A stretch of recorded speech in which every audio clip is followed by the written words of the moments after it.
What's up? All right. I was supposed to do this September, but our president of the United States shouted us out, and so we had got bum rushed with a lot of press and stuff like that. So I had to tend to that, and I had to put this over to the side. However,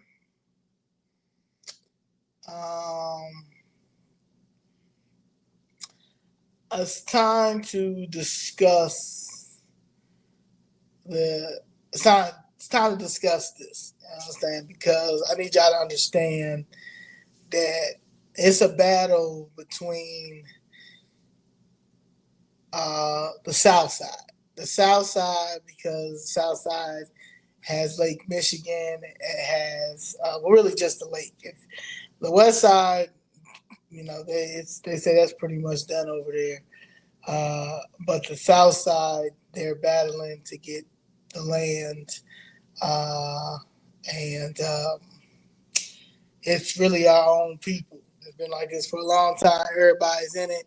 Everybody got construction companies, got construction firms, stealing TIF money, funneling money, doing all types of stuff, moving around. Everybody worked for the Obama Foundation, Obama, and all this type of stuff. It's a whirlwind, and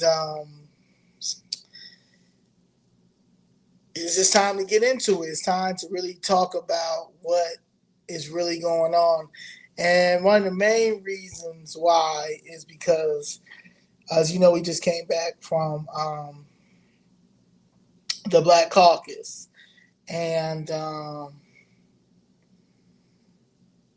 hi, Miss Bridget, how you doing? And I saw, a couple of people there that no longer work for the city.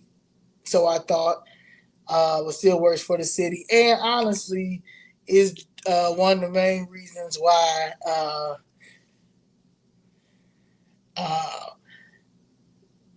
feel like this case isn't settled either, because he didn't think that I was going to take it as far as I took it. And I guess he had got some liquor courage in him, and texted me while I was in D.C. on some other stuff. And it's just time to talk about how much of a fraud this man is. And we're going to start with him. His name is Maurice Roberson. Let's see if I can get a good old nice picture of Maurice. So Maurice thinks the thing about Maurice Roberson is Maurice Roberson thinks that he's smarter than everybody. And he thinks that, I don't know, maybe he thinks that he has connections with the vice lords or from the West Side, or he thinks he's much smarter than everybody else, or think he got it like that he can talk crazy and do stuff. But he's one of the reasons why this administration is in shenanigans, because, see, this is he is Brandon Johnson's homeboy.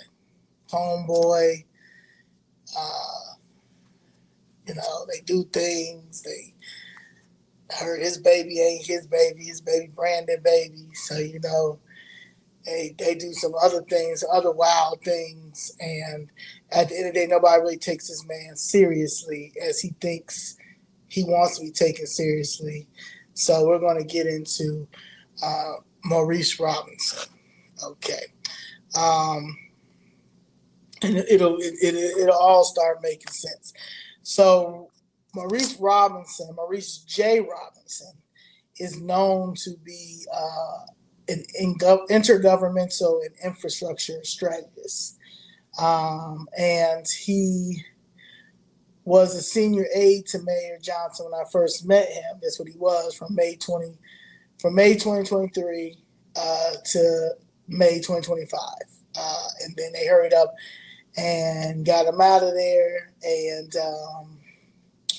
he decided to be, now they have him as the Deputy Director of Legislative and Community Affairs for Chicago Park District. So when anyone gets into some BS, he sends them on over to Chicago Park District so they can get a control of all the parks and do what they need to do with the parks.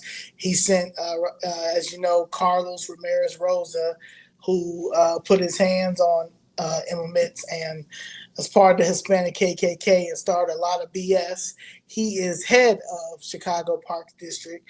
And then they brought over little Maurice Roberson over there to the Deputy Director of Legislative and Community Affairs. And that's because stuff started getting hot. You know, understand? As I always talk about, me and Miss Jessica broke the machine down in Chicago, down in City Hall, broke the Democratic machine because they played with us. They ignored us. They thought that we weren't going to. They thought we were going to give up, you know. And he gave us the runaround, gave me the runaround. So I'm break down. When I first started coming down there,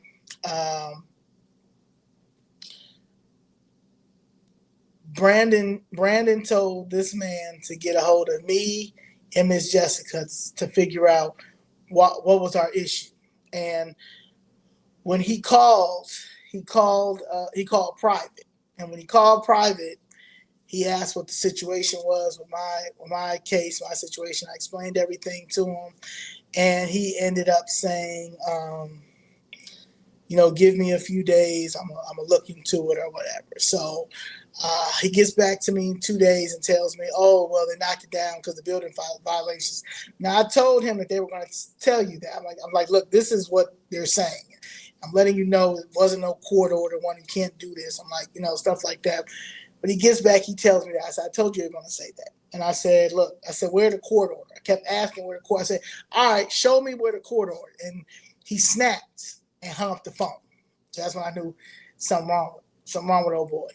So then that is when he started doing these weird things as far as putting the stanchions all over the place, telling the police and stuff to put us on the third floor, try to avoid the confrontation of pressing the mayor about the issues that's going on in our communities, that they're taking properties on the south side, that they're unlawfully demolishing properties, that they're running illegal eminent domain schemes in the buildings department, all these things. So what he thought he was going to do, instead of getting us on that mic, he was going to direct CPD that works down in the mayor that works down in City Hall to direct us upstairs. And when that really wasn't happening and working, he calls me back and he tells me, why are you always going in on Brandon when your mom is trying to sell the land right now? And I'm like, what are you talking about? And he's like, well, the land is on sale. That's what you talking about. The land is on sale. Land is on sale right now, or whatever. This is the lady. This is the person who has it on sale.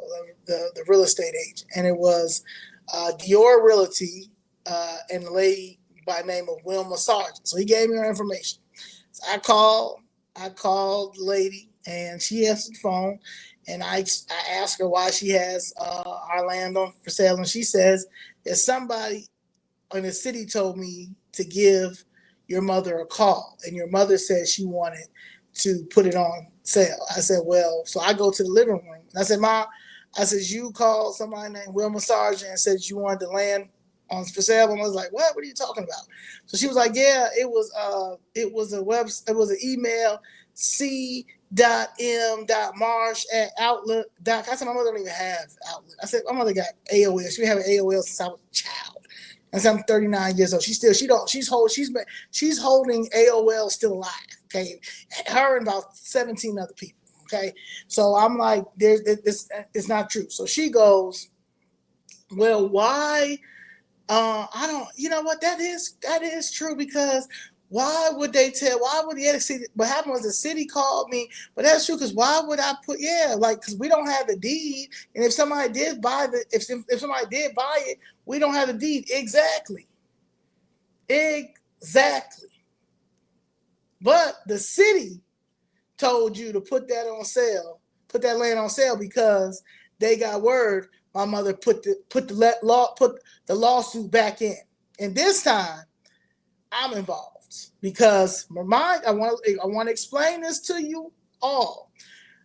For 17 weeks, I protested outside City Hall. I didn't know who was going to become the mayor or any of that. If it wasn't for George Blakemore and Miss Jessica to bring me inside and tell me to start getting on that mic and airing my grievance out on the mic, I would have still probably been outside, honestly. So I never knew about going. I wasn't into all that stuff. I was just hoping that a person sees me outside consistently all summer, that the decency of the new mayor coming in, that he would find a solution and make right. That's what I think. That's what a public servant do. That's what mayor would do. That's what a man who always say he's a black man raised on the west side of Chicago with 3 black kids and a black wife. That's what you would think, but no. He thought he was too Hollywood, because that's what the Democratic Party has turned into: black entertainment, coonery television.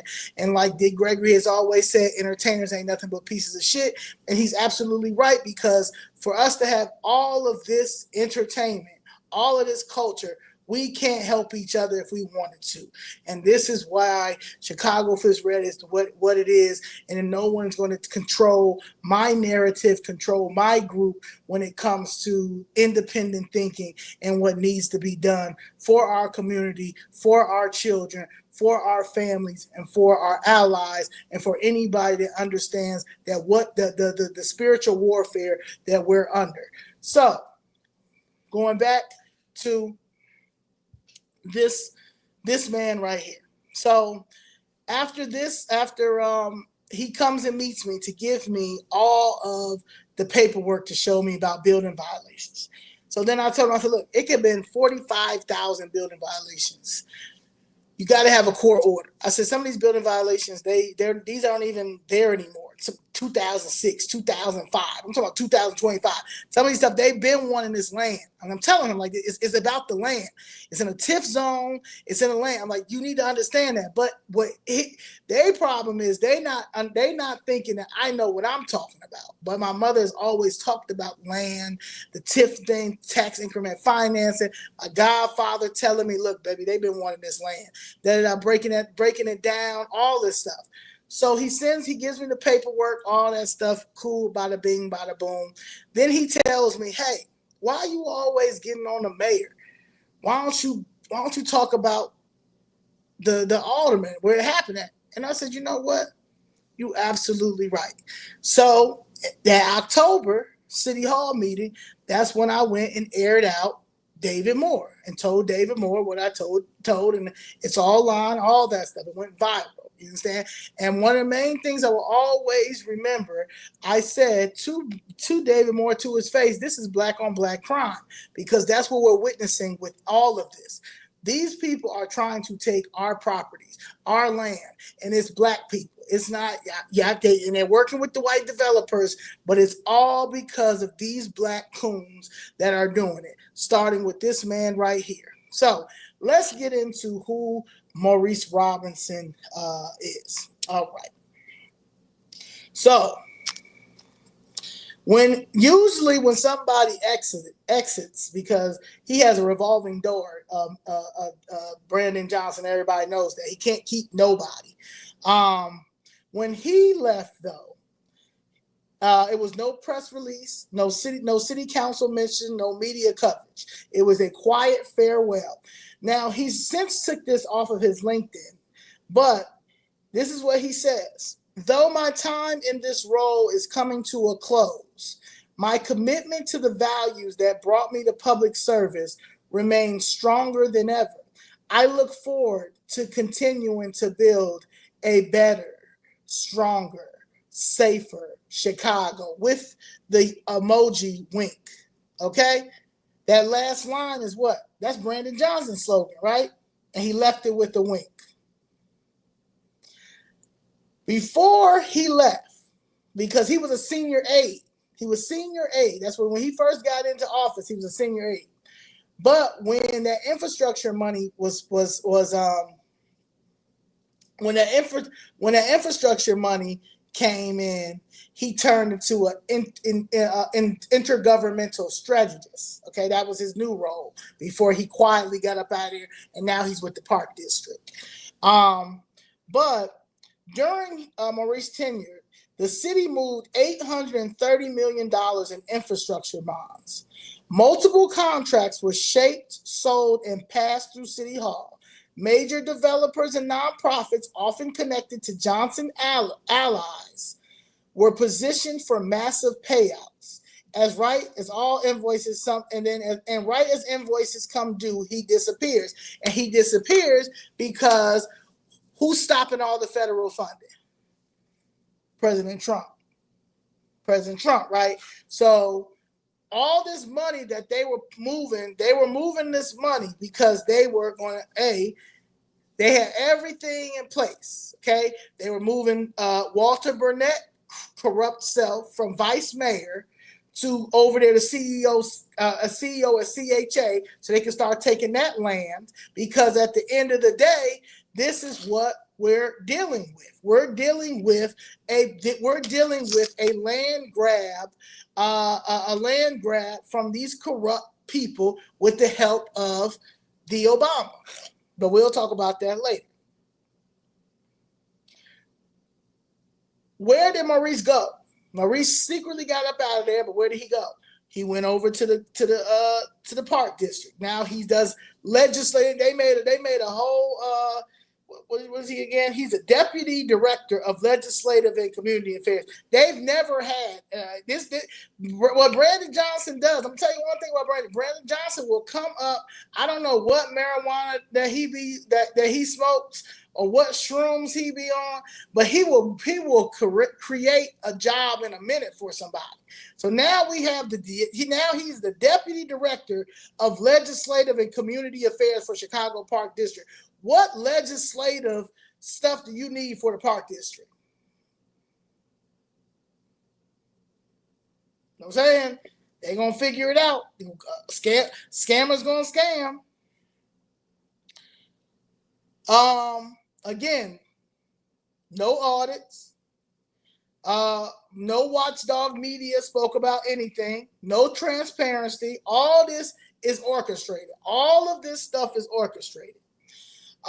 Before Maurice's background connects even deeper, and I want to break this down. Before City Hall, Maurice was diversity and inclusion lead for Lakeside Alliance, the firm building the Obama Presidential Center, a Chicago United for Equity Fellow, certified by Turner Construction School of Management, tied into the Obama-era development circle long before Johnson took office. So, then you have, people don't talk about this man either. But they did say he left. They did say this guy left, but he was part of Johnson's administration. All right, so I'm gonna go back to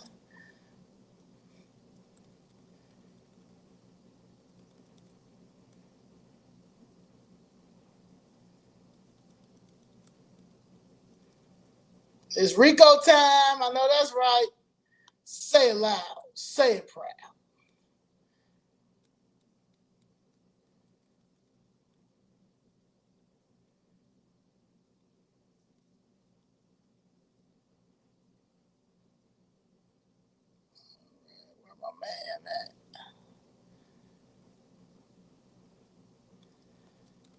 Oh, I got him too now. That's all right. I'll pull him up.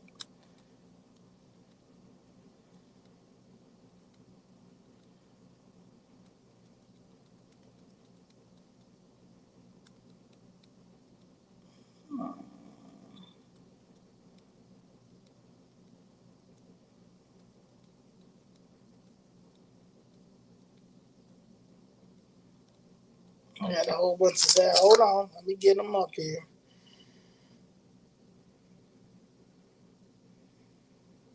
John Roberson. That's my next man.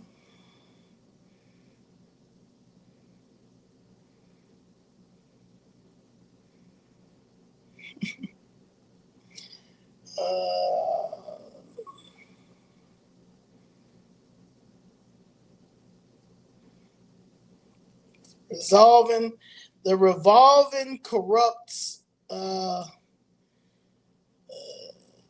door. And I'm trying to tell you, like, that's what I'm saying. Like, I really don't. People try to send me off or try to get me to be in some other BS. Like, nah, I've been following this for 2 years. I studied all of these people. I watched them because, hey, I'm down there because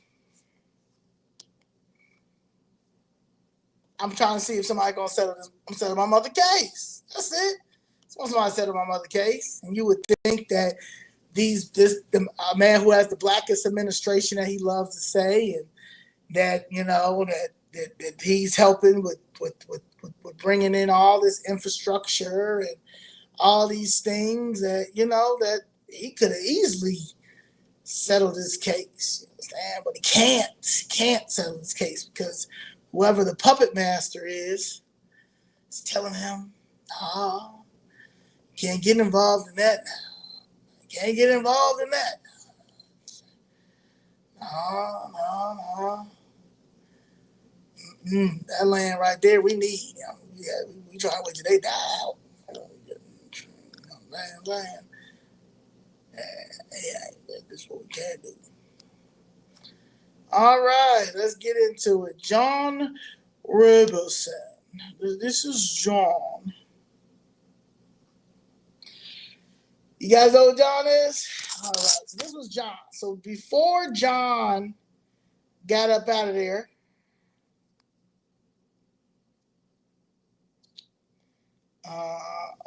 let's see, where we at?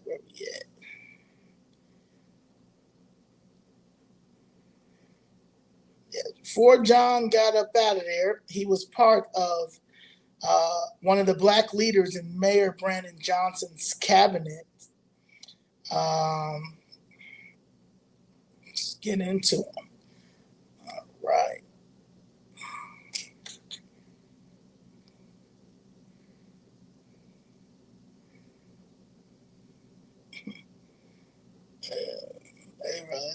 They thought they was doing something with this. Chief Operating Officer. So he was chief COO of the city of Chicago for mayor. As mayor-elect, Brandon Johnson named John Roberson as Chief Operating Officer in May 2023. Roberson oversees the day-to-day operations for city government, coordinates all capital improvement projects for the city and sister agencies. Roberson is also responsible for overseeing the city's preparations for the Democratic National Convention. Prior to working with the Johnson administration, Roberson held a series of top jobs under Cook County Board President Tony Dwayne Preckwinkle and held several positions under former Mayor Richard M. Daley. Asked who's he accountable to Roberson, Mayor Brandon Johnson as chief of staff. In the questionnaire, Roberson listed Mayor Johnson's $1.25 billion bond plan for affordable housing and plans for a $6 billion terminal area program to modernize O'Hare as examples of policies and initiatives improving the lives of Black Chicagoans. Now, why was $6 billion in a terminal area program to modernize O'Hare would be an example of initiatives improving the lives of Black Chicagoans? I'm just trying to tell you, at this point, when asked how Black Chicagoans can keep him accountable, Roberson wrote, "I meet regularly with various members of the Do Nothing Black Caucus. I also attend meetings with members of Black business community. Finally, as funny as it may sound, I get stopped quite a bit when I'm shopping or socializing." Black Chicago is never shy about sharing how they feel about government or the work of the Johnson administration. Roberson cited One Fair Wage, saying many tip workers are Black women, and a community safety strategy as key successes from Johnson's platform that benefit Black Chicagoans. The community safety strategy that focuses on 35 beats with the highest incidence of crime is a game changer. By focusing on the root causes of violence, we will be able to change the trajectory of the lives of young people in those communities. In his assessment of Johnson's strengths and weaknesses, Roberson wrote, "He views our effectiveness through the lens of how the lives of working families are improved. His ability to articulate and connect our current day challenges to the historical context of, you already know, institutional and systematic racism. Our challenges to create affordable housing is connected to past discriminatory practices of redlining. In terms of areas of improvement, we have to continue improving our communication on how the work that we do every day positively impact their families." So remember, Roberson listed Mayor Johnson's $1.25 billion bond plan for affordable housing. Remember that $1.25 billion in affordable housing, $830 million in infrastructure money Maurice Roberson was under. All right, okay. Now he's no longer with the city. They got him up out of there. He got himself up out there because, like I said, they gotta move, they gotta launder this infrastructure and this bond money and this Invest Southwest money. You know what I'm saying? They gotta do what they gotta do. They gotta move around. So guess where they moved him to? Anybody want to guess? Does anyone? This is new picture. Let me see if we can put his new picture up there. This is where he at now. This is a new picture. Look at him. He looked real stressed out. Okay, he looked stressed out. Okay, he looked like, look, I don't even want to be there. They told me I had to be here. I don't know I want to be here. I promise you I didn't want to be here. I didn't even know I was going to be here. All right. So now, my man, John Roberson is where he is the foundation leadership. And he is the incoming executive vice president for what? The Obama Presidential Center. Didn't you guys know that? Did you guys know that? I know you guys know that. John Roberson currently serves as incoming executive vice president of the Obama Presidential Center. In this role, he oversees the center's operations as in preparation for opening in 2026.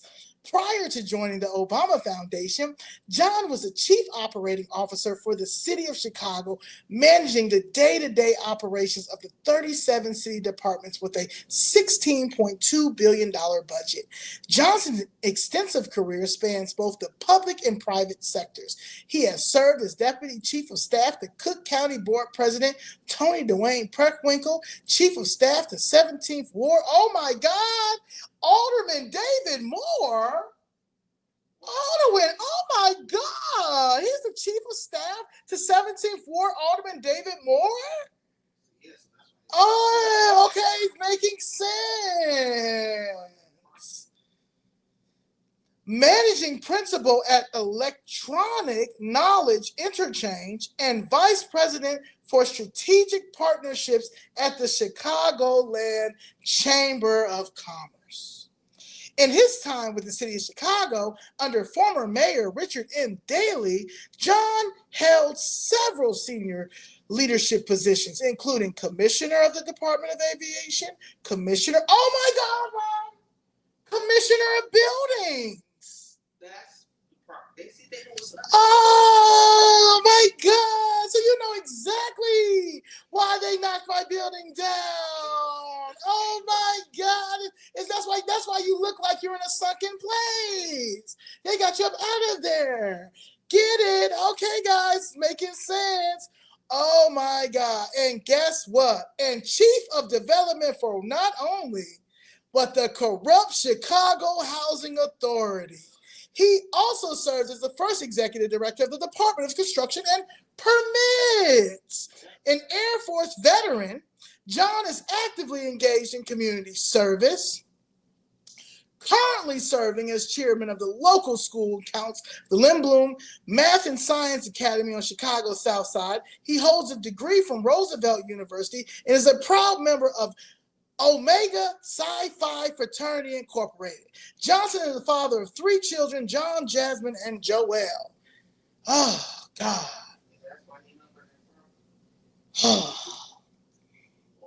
So, while Maurice left silently, John Roberson, Mayor Johnson's chief operating officer, did it the official way. He resigned June 20th, 2025, quietly took a job with the Obama Foundation, now serves as executive vice president of the Obama Presidential Center, the very project Maurice helped build through Lakeside Alliance.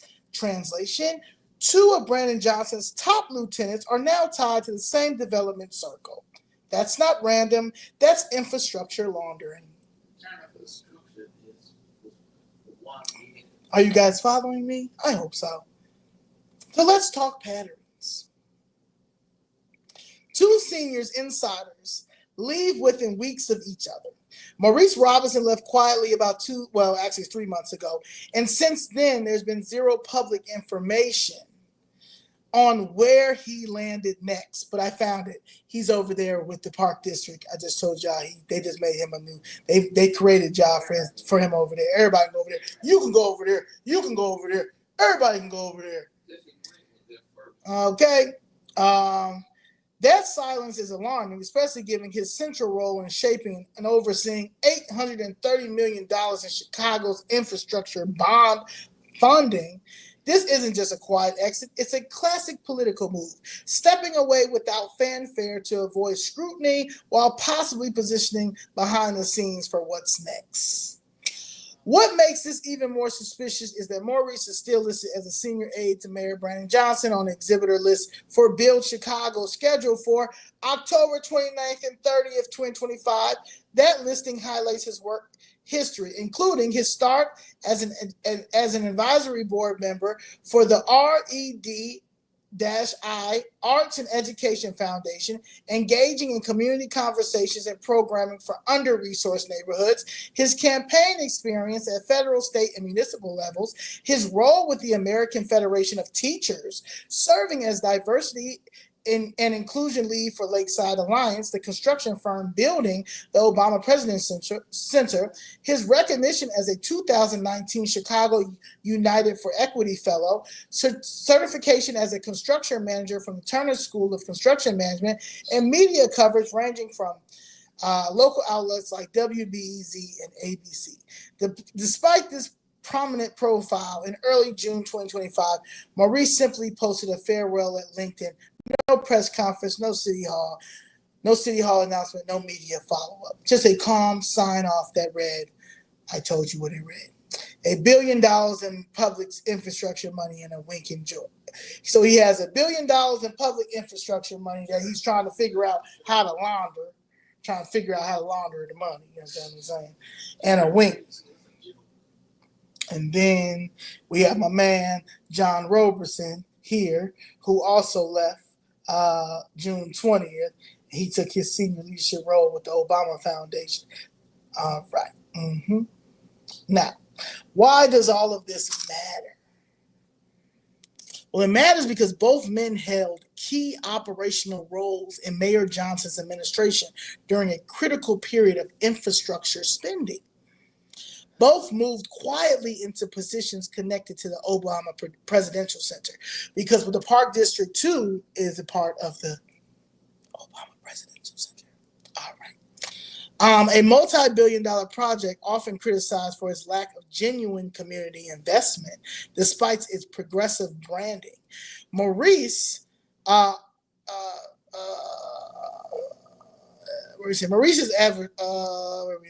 Maurice's leadership roles in nonprofits like REDI and Chicago United for Equity helped cultivate a progressive equity narrative, which overlays these financial and construction dealings. John Roberson's direct transition from City Hall COO to a top role in the Obama Foundation signals a revolving door between public service and politically connected private projects. What does this pattern show? A pipeline of influence, political appointees managing public funds who then shift to leadership in private infrastructure projects, a mass of equity and community advocacy used to legitimize and obscure financial flaws, a lack of public scrutiny, no press inquiries, no accountability processes, and no audit trails made public. This cycle lets insiders cash out and control public money with little insight. Now we have to talk facts. Every infrastructure contract signed during Maurice's Roberson tenure must be FOIA'd and thoroughly reviewed. Every nonprofit developer and contractor connected to Brandon Johnson allies need to be tracked.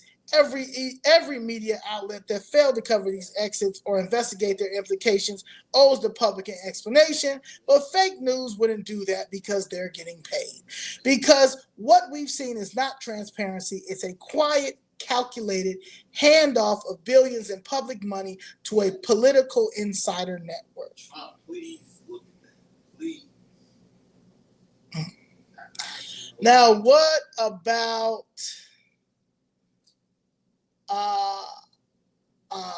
the paternity test? I'm talking about. We're talking about the infrastructure. Now, what about the better, stronger, safer Chicago message? That phrase, Maurice's final words in Mayor Johnson's campaign slogan, is supposed to promise real change. But when it's paired with a wink emoji and a silent exit amid hundreds of millions in public funds, it reads less like a mission statement and more like a code for insiders cashing out while the public is left with questions.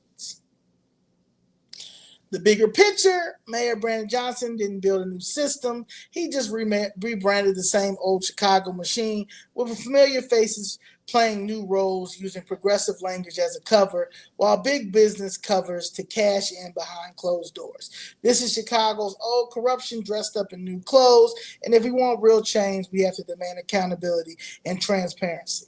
It's big business. It's the Chicago way. And honestly, it's a RICO. It is a big RICO. Now, let's get into the Obama presidential censor. Let's talk about it. I hope y'all are following what I'm trying to do now. I hope y'all see what I'm talking about. You know what I'm saying? All this because they want to settle my family case. So I had to dig in and start finding all the BS. You understand what I'm saying? They literally laundering all our money, and our own people is stealing from us. They are all trying to grab this TIF money. They had stole the Invest Southwest money. They thought they was going to clean up with all the CHA land by putting Walter No Good Burnett in there. So like it was about to go down. It was about to go down. All right. So this is the ugly ass Obama Presidential Center. Okay. Let's get into it. I pray every day that somebody shows this to President Donald Trump to come get this man. All right. Now, The Barack Obama Presidential Center is a planned museum, library, and education project in Chicago to commemorate the presidency of Barack Obama, the 44th President of the United States. The center will also include community and conference facilities and will house the nonprofit Obama Foundation. The construction on the 19.3-acre campus began in 2021. The tower topped out in mid-2024, and the center is expected to open in the first half of 2026. The cost was $482 million. The management, as you know, Valerie Jarrett. Deanna, yeah. So this is, I want to just show y'all who Valerie Jarrett is, so y'all can just understand these people. So when they start getting locked up, so when they start getting locked up, you know these people, okay? Because they going to jail, and I think they don't think they thought that they're going to jail, but they're going to jail. They're going to jail real bad. She going to jail at 68. At 68 years old.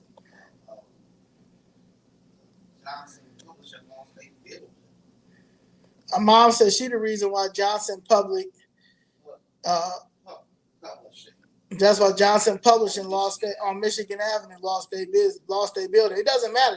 The whole Obama Center, these the worst people on earth. And y'all, I know y'all love them. Y'all love them. These y'all people. Y'all done let a Kenyan come in here and just destroy the. Hold on, all right. Let's get to who Valerie Jarrett is before I talk about that.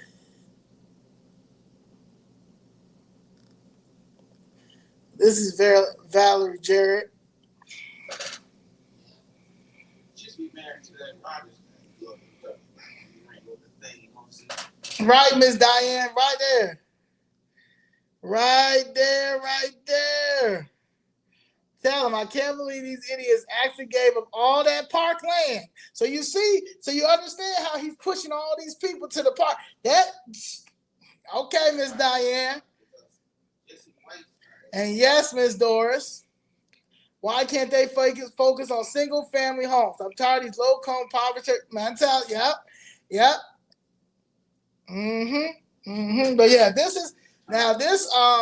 this creature right here, Valerie Jarrett. She was born November 14th, 1956. Is an American, no good ass businesswoman and former government official who has been the chief executive officer of the Obama Foundation since 2021. She was the longest service terrible senior advisor to U.S. President Barack Obama. She was assistant to the president for public engagement and intergovernmental affairs. Intergovernmental, everybody, man. Intergovernmental is about to be a trigger word for me. Overseeing the office of the same name and chair of the White House Council on Women and Girls. Before that, she was the chief executive officer of the Habitat Company and a co-chair of the Obama-Biden Transition Project.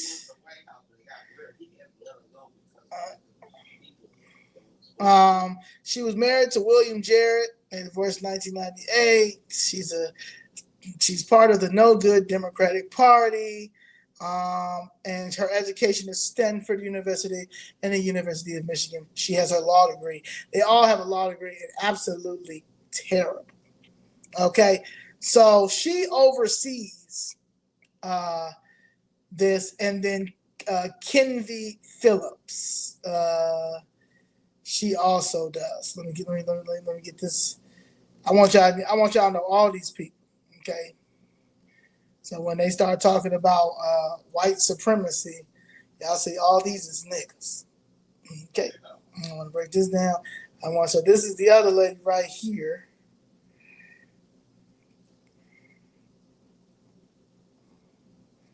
Thank y'all for bearing with me. I appreciate y'all. I love y'all. Thank y'all. Oh, man.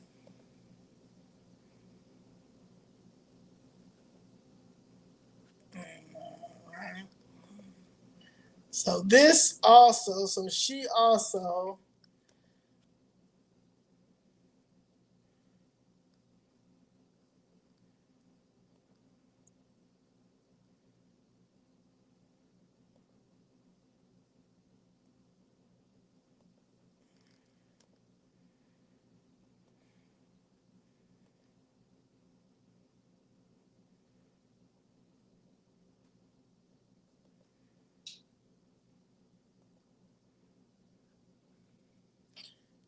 they said the original architects of Chicago wanted the lakefront available to all Chicagoans.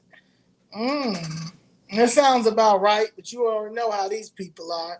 You know how they get down, Miss Diane. All right, so this is Kenvy and Dr. Kenvy Phillips. She's an American librarian serving as the inaugural director of the Barack Obama Presidential Library since June 16th, 2024. She graduated from the University of Tulsa, and then she got her PhD from the Howard University. All right. And then you have the architects Todd Williams, Billy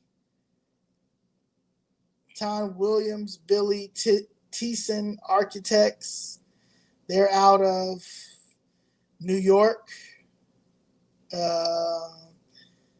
And then you have the landscape architect Michael Van Valkenburg. He is out of New York. Okay. And yeah. So the center's work includes digitizing the Barack Obama Presidential Library with National Archives and Records Administration, NARA, to create the first fully digitized presidential library. The library is administered by NARA, which will preserve hard copies of documents at a separate NARA facility. However, many will be loaned to the Presidential Center for display. The center is located in Jackson Park on the south side of Chicago, adjacent to the University of Chicago campus. The university provides planning, supports, engagement, and programming. Included with the center's plans is the new branch for the Chicago Public Library. The Chicago Public Library, okay? The Chicago Public Library, our tax dollars that we already gave these people $482 million, and then y'all laundering taxpaying dollars for this for a public library. All right, so originally slated to open in 2021, it is now projected to open in 2026. I don't think it's going to open at all with my president in office. Federal review ended in December 2020. Groundbreaking was in August 2021. Delays have been due to lawsuits and budget overruns. The center on a 19.3 acres includes several buildings for the museum, library, foundation, community, and athletic facilities too. Most of the land is being constructed as landscaped urban park with playgrounds and gardens, and includes reclaiming a previous roadway for parkland. The buildings and land are owned by the city of Chicago, within the foundation given a 99-year use, construction, and maintenance agreement. The Obama Foundation board includes Chairman Marty Nesbitt, a close friend from Chicago, J. Kevin Poorman, President and CEO of PSP Capital Partners, David Plouffe, Obama's half-sister, Mayo Sotero NG, venture capital financer John Dewar, Studio Museum in Harlem director and chief curator Thelma Golden, fundraiser and former White House Social Secretary Juliana Smoot, investment managers John Rogers and Michael Sachs, and former governor of Massachusetts, DeVale Patrick. Barack Obama has a home in Hyde Park. The foundation was formally established in January 2014. Louis Bernard, outgoing director of exhibits at the New York Public Library, was named director of Museum of the Obama Presidency. Now, everybody coming from New York, everybody that they've talked to has came from the East Coast. Now, mind you, I remember when I first started this fight, and fight with my mom, and I remember that I went to like an event out on the north side, and I remember I was talking to this girl, and I remember her saying, and I didn't really understand, know anything about the Obama Center, but she said, have you seen the Obama Center? And I'm like, nah. And she was like, one of the main issues that I have with the Obama Center is Obama not even from here. And I was like, yeah. She's like, why he don't get it? Why it's not in Hawaii or whatever? And I was like, you know what I'm saying? That does make sense. But I wasn't deep into it. But I remember, like, she was pissed off about that. Like, he not even from here. Not let alone he was a trash president. But he wasn't even like, he not even from here, and they're taking all of Jackson Park for him. So I was like, well, you know what? You got a point there. So I remember, I will never forget, she told me that.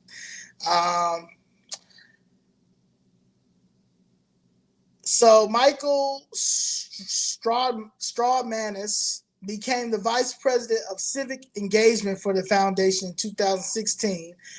Kenvy Phillips was appointed as the inaugural director of the Barack Obama Presidential Library for a term beginning June 16, 2024. I already told you that, right? All right. So in 2014, the Obama Foundation released details of institutions interested in being the location of the center.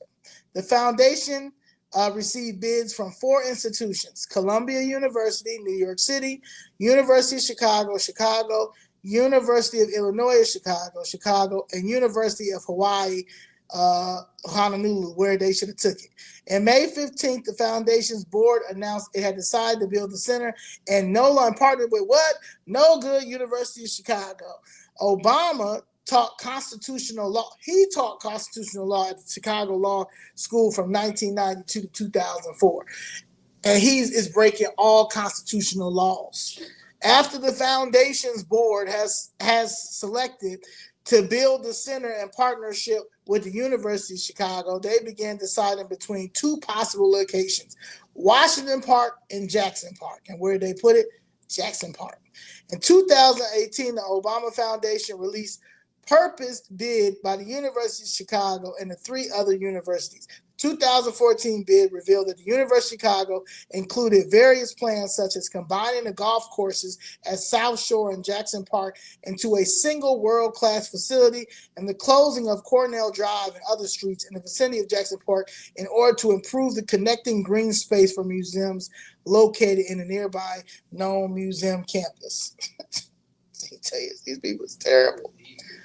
Oh my God, it was easy to steal. That's why. Right. The University of Chicago and the University of Illinois, the University of Hawaii, and Columbia University submitted proposals in May 2015. The Barack Obama Foundation and the Chicago no good mayor at the time, Rahm Emanuel. Of course, Rahm Emanuel would be in with the shits. Of course he was. Announced that the foundation, the Barack Obama Presidential Center, will be located in Chicago's South Side and will be built in partnership with the University of No Good Chicago. Both the former president and his wife, Michelle Obama, stressed the importance of Chicago's South Side as an influence in their own lives. She said, "One of my greatest honors is being a proud Chicagoan and daughter of the South Side, and I still lead with that descriptor. I wear it boldly and proudly like a crown." Okay, girl. A design Advisory Committee assisted in the selection of the architects.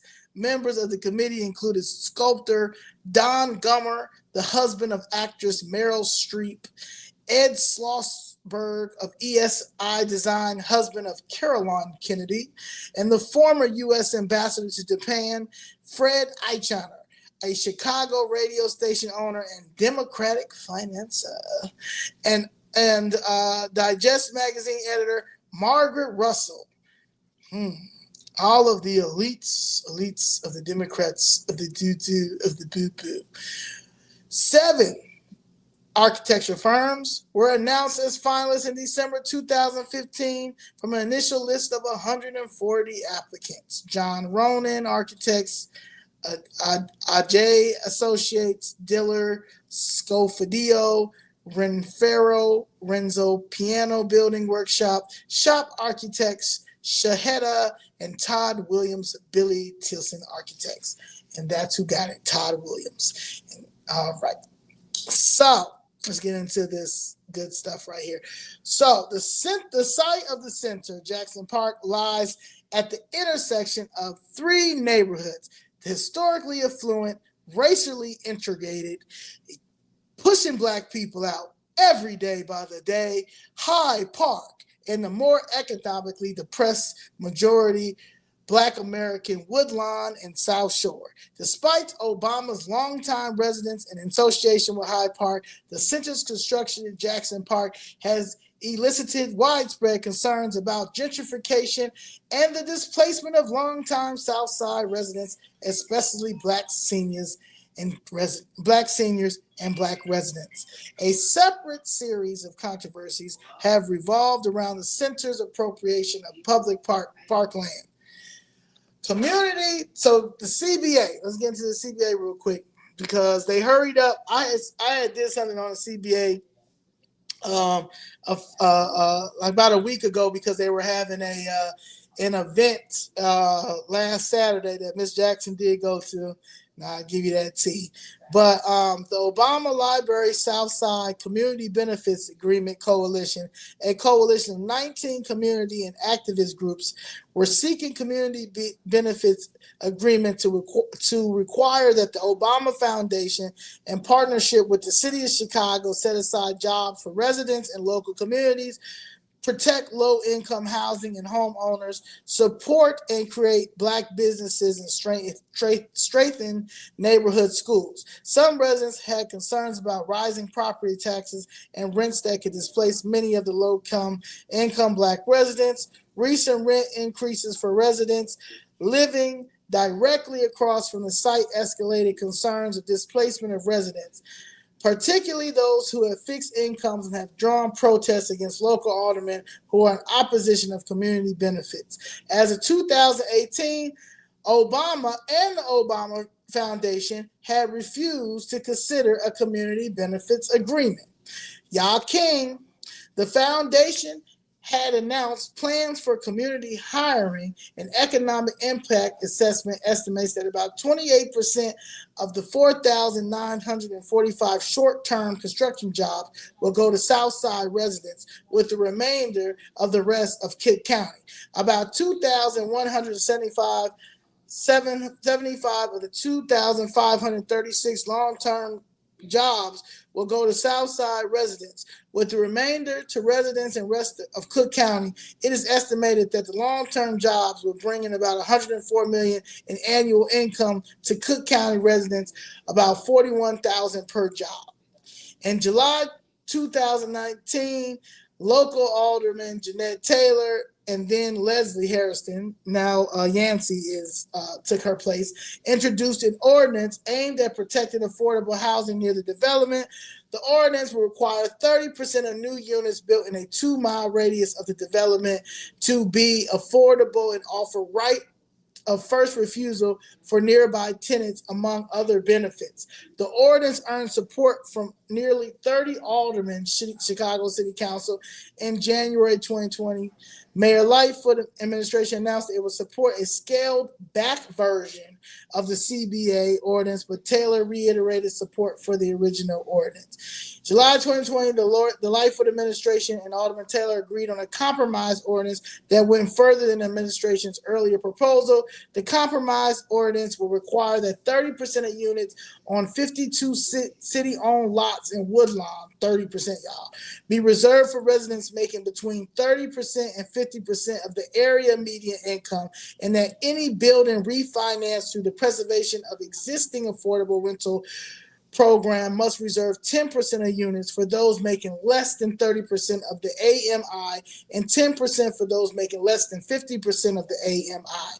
That the city's housing department requests $675,000 in federal funds to support a local program to promote home ownership among current residents, and that eligibility restrictions be loosened for Woodlawn's home improvement grant program.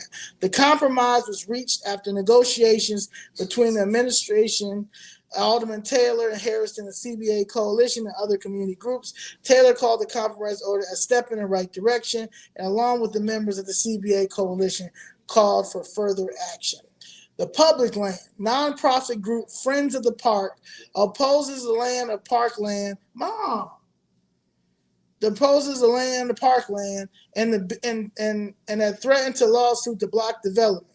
In May 2018, the group Protect Our Parks filed a lawsuit to prevent the part of Jackson Park, which dates from 1893, from being taken from the public and given to private entity. Mayor Emanuel was critical of the lawsuit. Later that month, the plan to build the center was approved by the Chicago Plan Commission. In early August 2018, the Chicago Park District began cutting trees to relocate park facilities, with the most notable being the Jackson Park Athletic Field.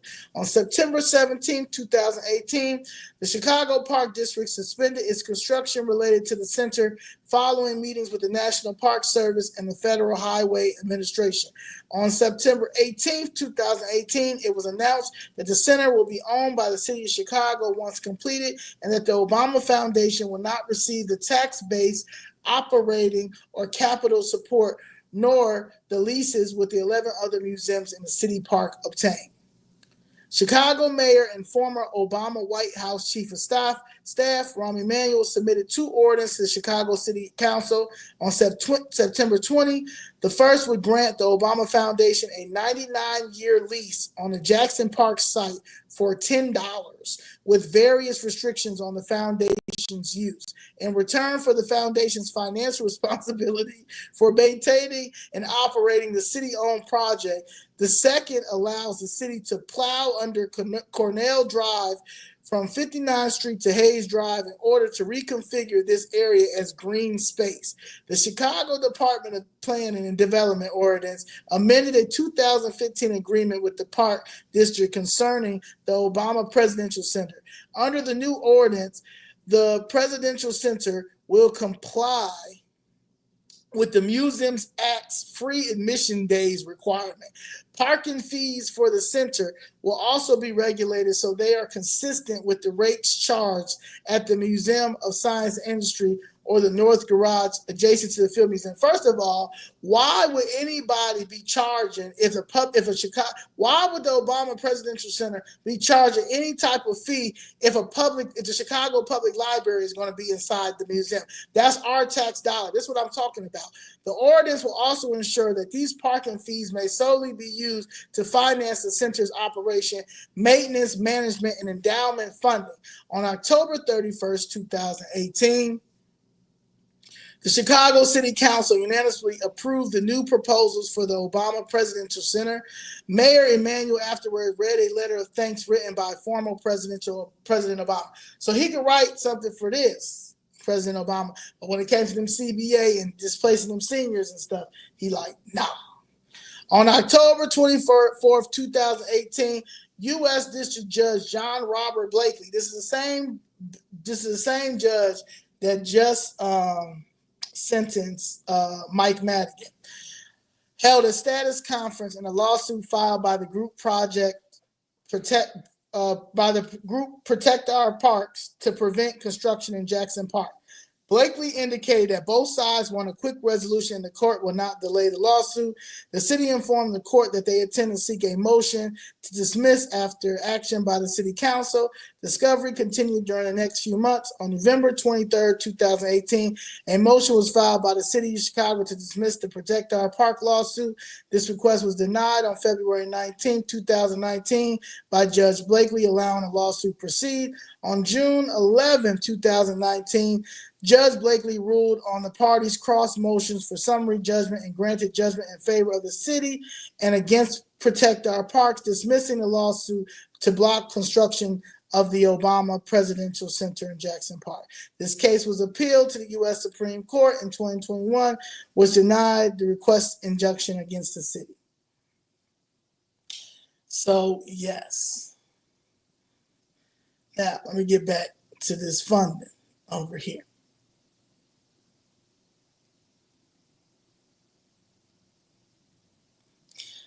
Now, the concept originated between Barack and Michelle after his presidency ended in 2017. The goal was to celebrate Obama's legacy and create, I don't know what legacy he had, but to celebrate his legacy and create a community development hub with educational programs, inspire civic engagement and leadership opportunities. And Barack Obama Foundation is a private nonprofit controlling all decisions, funding, design, program, hiring, and contracts.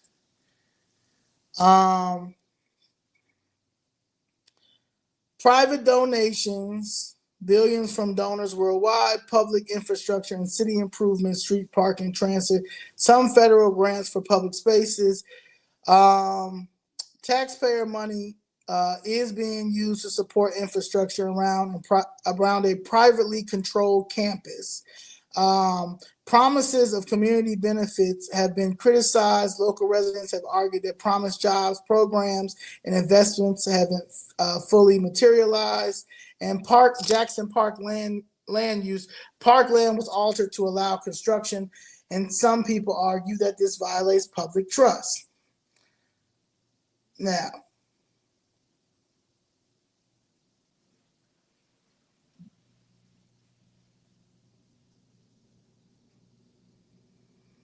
in the lawsuits,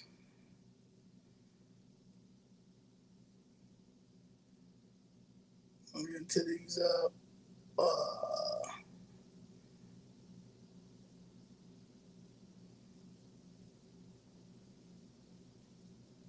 Now, the cost estimated ballooned from $500 million to at least $850 million. The Obama Foundation showed roughly $485 million raised against the $482 million projected cost.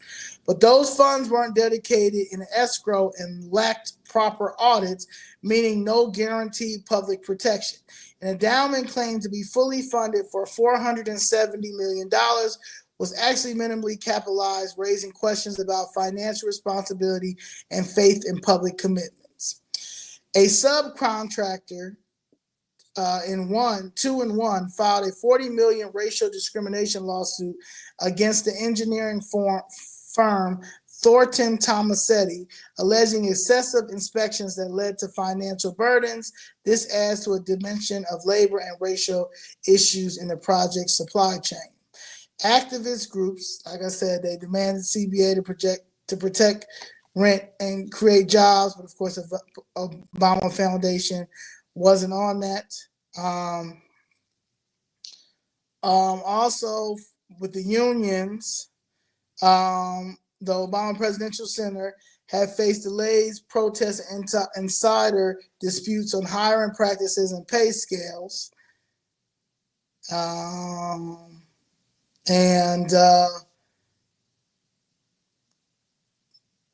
And then we have the construction firms. The construction firms are the Lakeside Alliance, Maurice Roberson. They built the Obama Presidential Center. He linked to Maurice Robinson. They received multi-million dollar contracts, many routed through public funding. Then you have Turner Construction. Maurice is certified by their Turner School of Construction Management. Major general contractor involved in high-profile, high-volume projects in Chicago. O'Neill, another large firm historically tied to Chicago infrastructure, often awarded contracts through politically connected pipelines.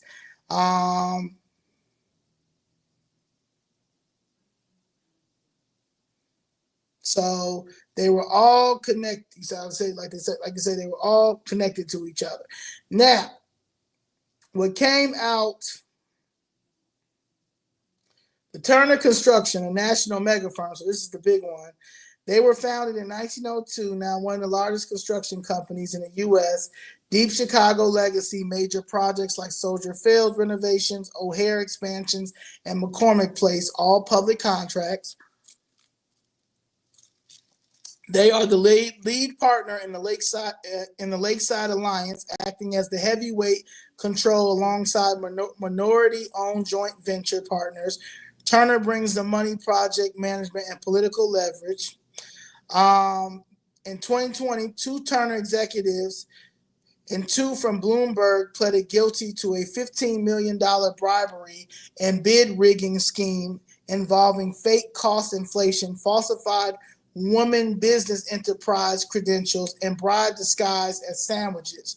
One vice president, Ronald Olson, got 46 months in prison for tax evasion tied to $1.5 million in bribes.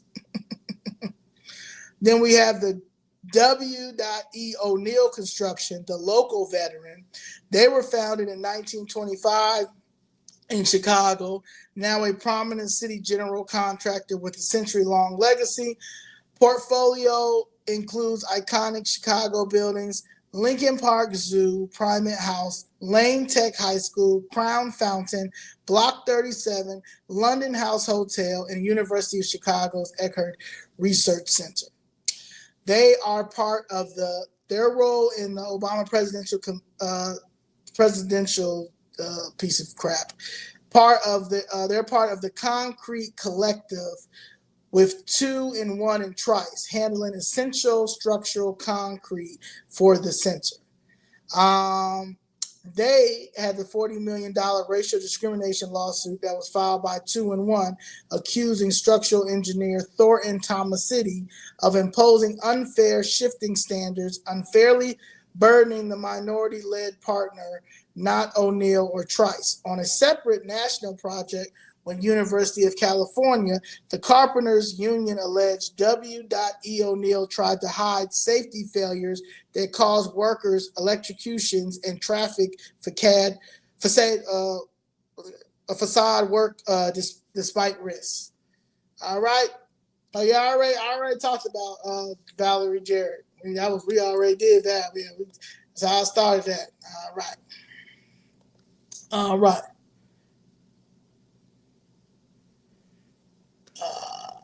What we got? All right. Make sure I got this. All right.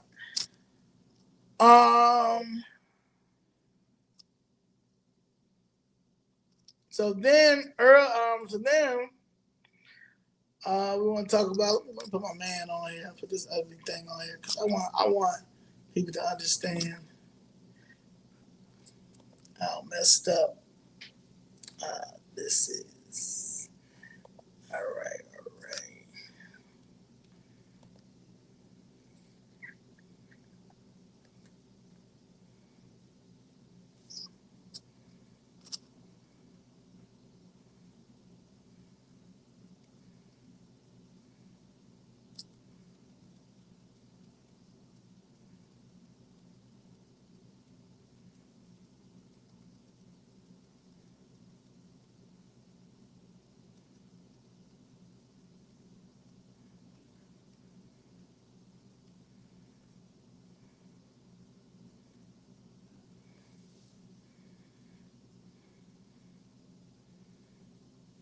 Hold on, y'all. Just give me a minute.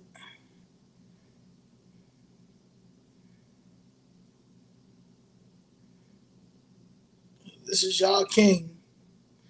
I love this man. Y'all just feel like he is just the best to ever do it. Out here, fucking up the South Side. Him, Maurice Robinson, John Robinson, Brandon Johnson. They just all fucking it up. And y'all just love him. The whole, like, it's crazy, y'all. And y'all hate the only man who sees it. Hold on. Oh, yeah, South Shore. Yeah, I ain't gonna handle South Shore, man, because y'all so busy hating President Trump, who out here, because he rolled with these people.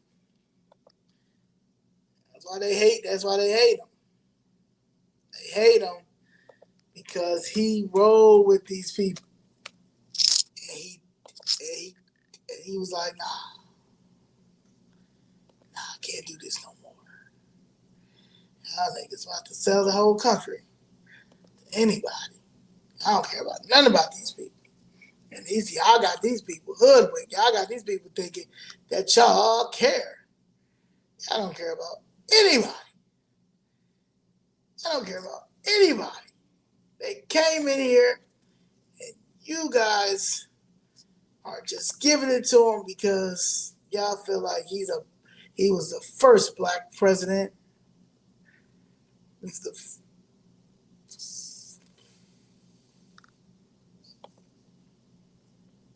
I'll put my man up here.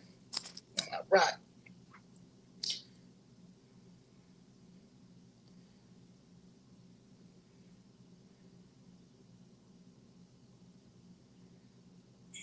That's your man right there. All right. So this is the update on the Obama Presidential Center. Obama's $850 million presidential center in Chicago, once promised to revitalize neighborhoods, is now being blasted by rents by gentrification, higher rents, and forcing families out. Obama Presidential Center deposits just $1 million into the $470 million reserve fund aimed to protect taxpayers. The Obama Presidential Center, once promoted as a catalyst on Chicago's South Side, is now facing mounting backlash from residents accusing of fueling gentrification, rent hikes, and displacement in surrounding neighborhoods. So while he's out here telling y'all that President Trump is a threat to America and a threat to democracy, he's talking about himself. And he's talking about all that money that he thought he was going to get once they put Kamala Harris up in there, and that did not happen. So now they got to scramble and figure out what they're going to do. So adding to the controversy, new filings reveal that the Obama Foundation has deposited only $1 million into a $470 million reserve fund that was meant to protect taxpayers if the project ever ran into financial trouble. When the foundation secured control of 19.3 acres of public land in Jackson Park in 2018 for just $10 under failed Rahm Emanuel, who's going around trying to see if he can be the president of the United States. For just $10 under a 99-year use agreement, it pledged to build a strong financial cushion. But since the ground was broken in 2021, the reserve fund has been remained stagnant, raising alarms about transparency, accountability, and public risk, because all they do is steal all the time. Meanwhile, the project's costs have soared from $330 million to over $850 million, and fundraising appears unstable. Tax records show the foundation's cash reserves dropped by nearly $80 million last year, leaving $234 million in construction debt. Let me say that again. Rewind.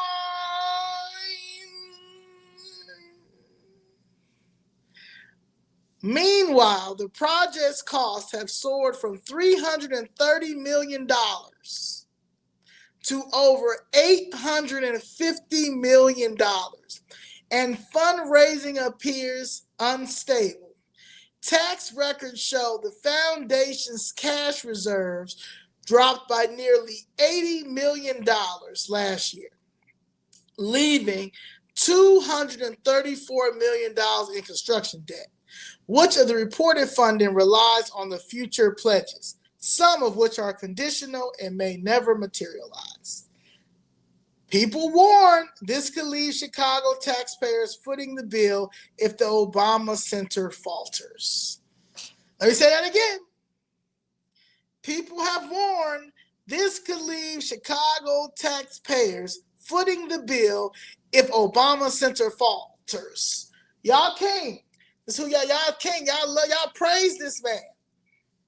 That's my president. That's my president right there. I love him.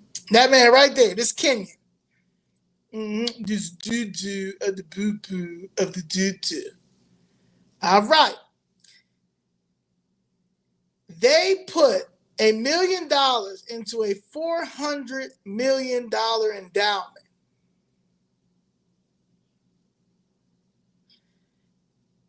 That gets you in jail as a securities matter.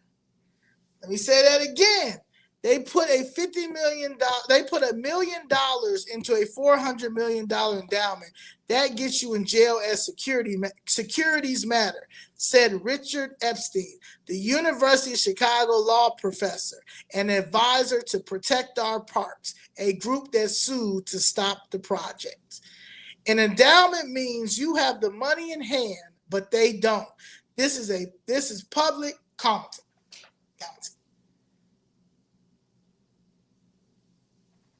Okay, an endowment is meant to generate annual interest to cover operations without touching the principal, ensuring long-term sustainability without taxpayer intervention. Without that stability, the Obama Center could face $30 million per year in operating costs it may not be able to cover.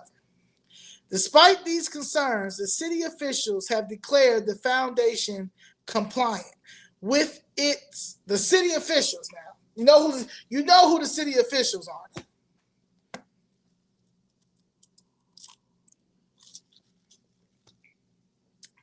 They've declared the foundation compliant.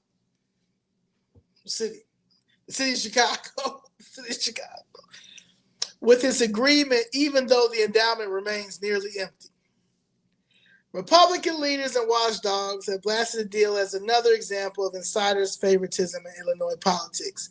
Democrats in this state treat taxpayers like a personal piggy bank, said Illinois GOP chair Kathy Salvi, calling the project an abomination. You're right, Kathy. You're right. The Obama Foundation insists the project is fully funded and set to open in spring 2026, claiming it will make significant investments into endowment in the coming years. Well, what money? Well, my money, the the Invest Southwest infrastructure money y'all gonna go into, the $830 million that Maurice Roberson got, the $1.25 billion that John Roberson was over. How y'all gonna do it? How y'all gonna do it? Because the city ain't giving you no more money. Are y'all gonna take the $425 million that flood money, the FEMA money that's supposed to go to the flood people that just have two floods. Like Danielle's one of the flood victims now. You understand?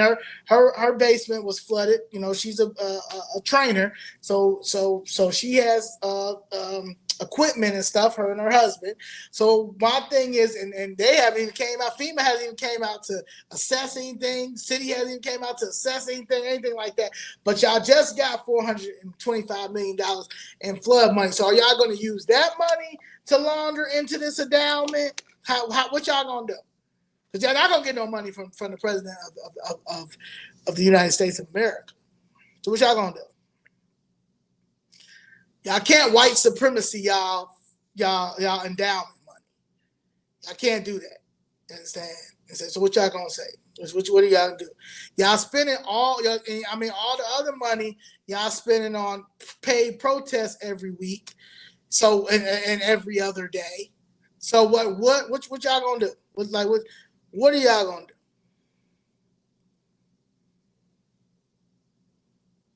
All right, where we at?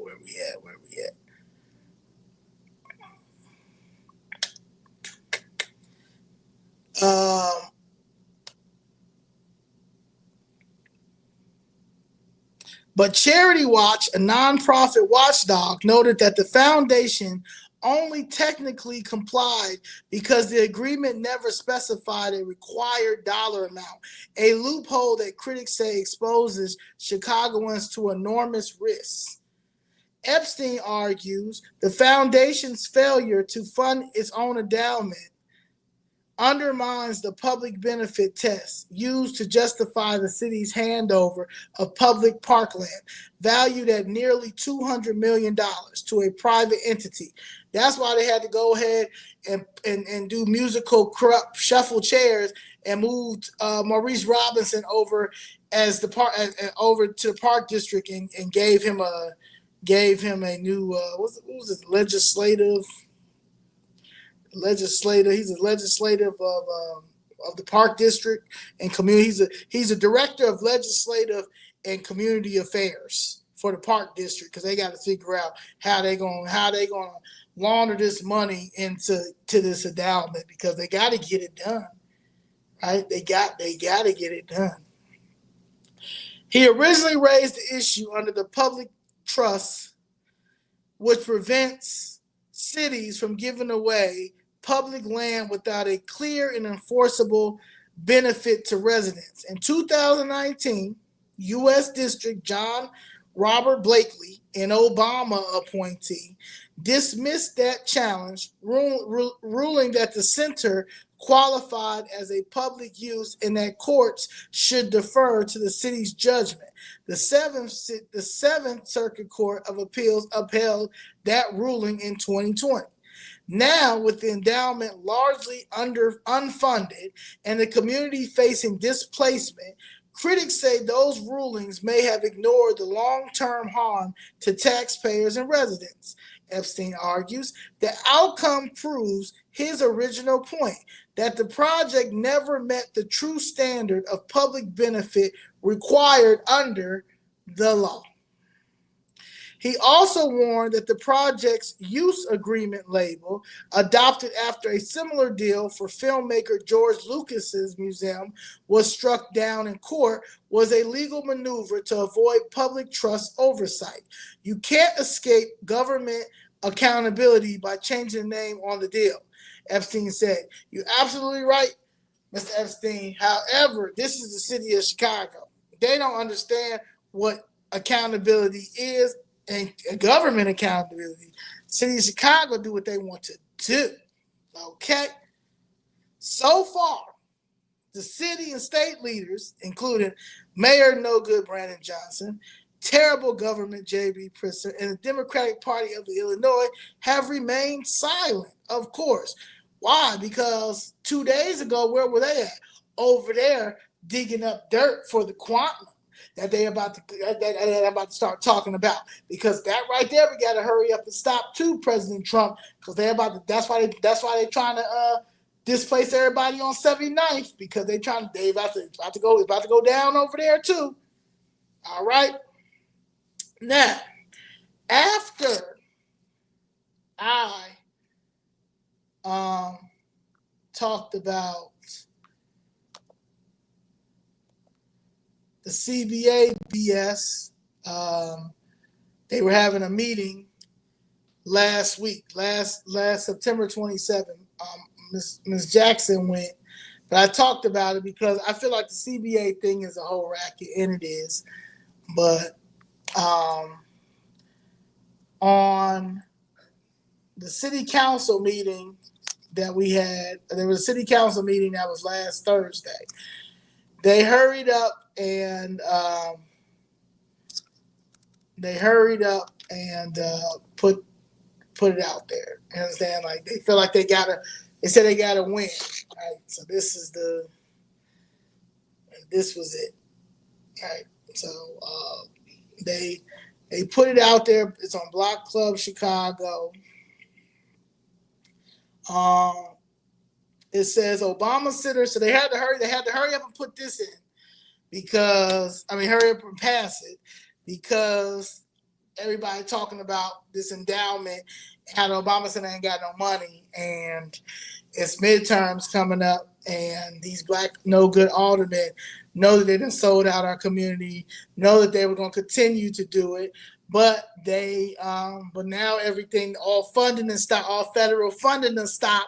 So now they don't know what to do. So they passed last Thursday. They was passing out everything, resolutions for the city council apologize for slavery in Chicago, which doesn't make any sense. And they said that John Baptiste was African American. When we know he's from Haiti, they just would push. They was throwing out anything that they could throw on the wall, and it would stick. Nothing stuck, honestly, but they still threw it out as midterms. Chicago Fifth Red, people looking at what Chicago Fifth Red talking about. Chicago Fifth Red ain't lying because we was down there for 2 years and stuff like that. We were down, like they ignored us. They ignored us to the point that Chicago Fifth Red became what Chicago Fifth Red is. Then they hurried up and passed this. But this is a joke. So, Obama Center housing ordinance passed in city council after 2-year delay in overhaul.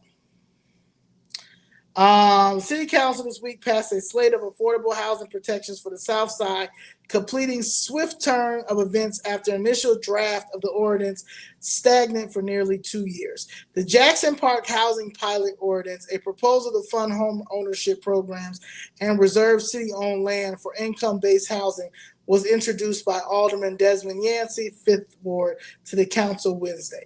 The ordinance passed the Housing Committee on the same day. The full council passed it Thursday by a roll call vote.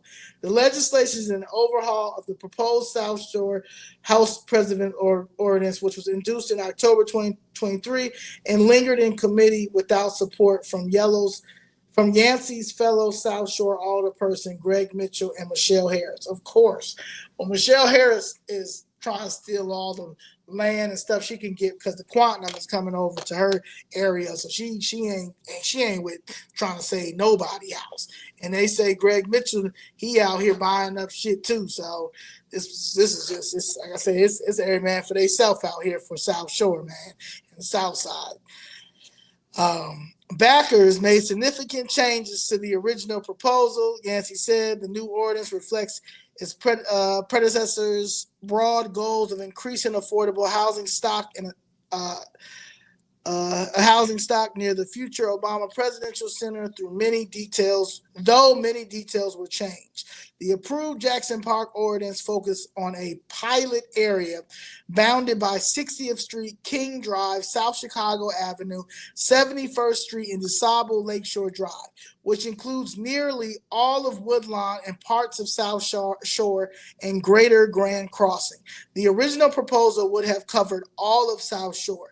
The new ordinance reserves vacant city-owned lots at 63rd Street, Blackstone Avenue, 69th Street, Stony Island Avenue, 67th Street, and Dorchester Avenue, 71st Street, and Paxton, and 1708 East 71st Street for affordable apartments.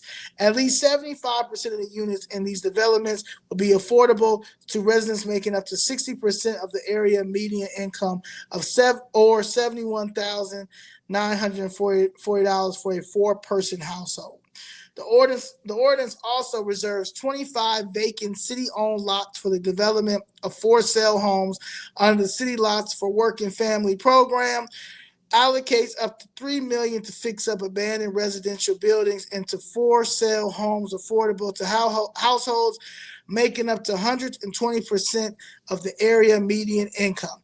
Allocates up to $3 million. $3 million is what? Anyway, allocates up to $3 million for property tax debt relief in the South Shore, Inglewood, and Lower West Side community areas. Eligible property owners must live in the buildings for which they owe back taxes, and they will receive grants up to $5,000 each. Identifies the specific 52 lots to be developed as affordable apartments under the 2020 Woodlawn Housing Preservation Ordinance. Gives tenant associations in the pilot area a chance to buy their properties before they land on the open market. Some aspects of the original South Shore proposal, like caps on rental application fees and security deposits, bans on move-in fees, and neighborhood-specific modifications to the 2021 Affordable Requirement Ordinance were cut from the version passed by the Housing Committee. The legislation passed by the committee would also have created a city-run office of the tenant advocate and include right to eviction council provisions, but those were cut from the ordinance approved by the full council. The advocate's office would have contracted with other agencies to offer services like emergency relocation assistance and resources to help tenants navigate disputes with their landlords. The office also would have worked to educate tenants about their rights as well as city housing policies and laws. The right to eviction provisions would have offered legal services to reenters facing eviction who make up to 80% of the area median income. After the original South Shore housing proposal stagnant for more than a year, efforts to retool it picked up this summer with the help of Mayor Brandon Johnson's administration, Yancey said Tuesday. I don't think we would have gotten here without the support of the mayor's office. At least 75% of the units in these developments will be affordable. All right. So that was a piece of boo-boo. And because the only reason why they hurried up and passed that was because midterms is coming. All these people getting out their seats. People are starting to now do their own research. They're starting to see how much of a terrible person this man is. A lot of people already knew he was terrible, but a lot of people are really starting to see how terrible this man is. Also, they're starting to see how they're starting to pay attention to what's really real. And what's really real is they're displacing us like crazy. And they've been displacing us. However, because we are so busy concentrating on somebody that is literally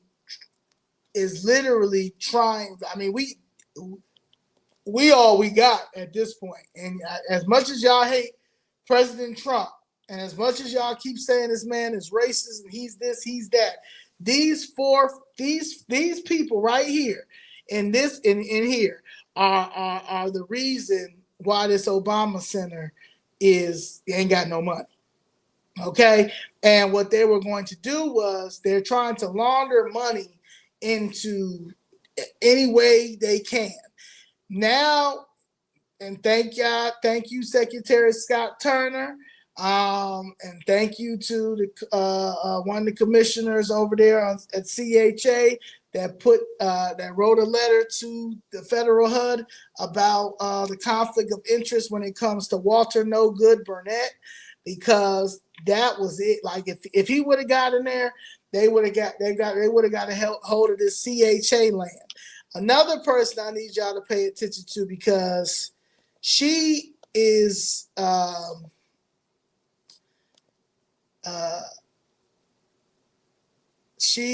the commissioner of Department of Planning and Development. So her name is, she be having a little attitude too when you be asking her questions about this TIF money because she helping move this TIF money around too. You understand? They all in it together. Okay, they all clicked up. So this is Sierra Boatwright. Okay, and I'm trying to tell you, I was down there for 2 years. I was studying these. I know it all. I know all the key players, all that stuff.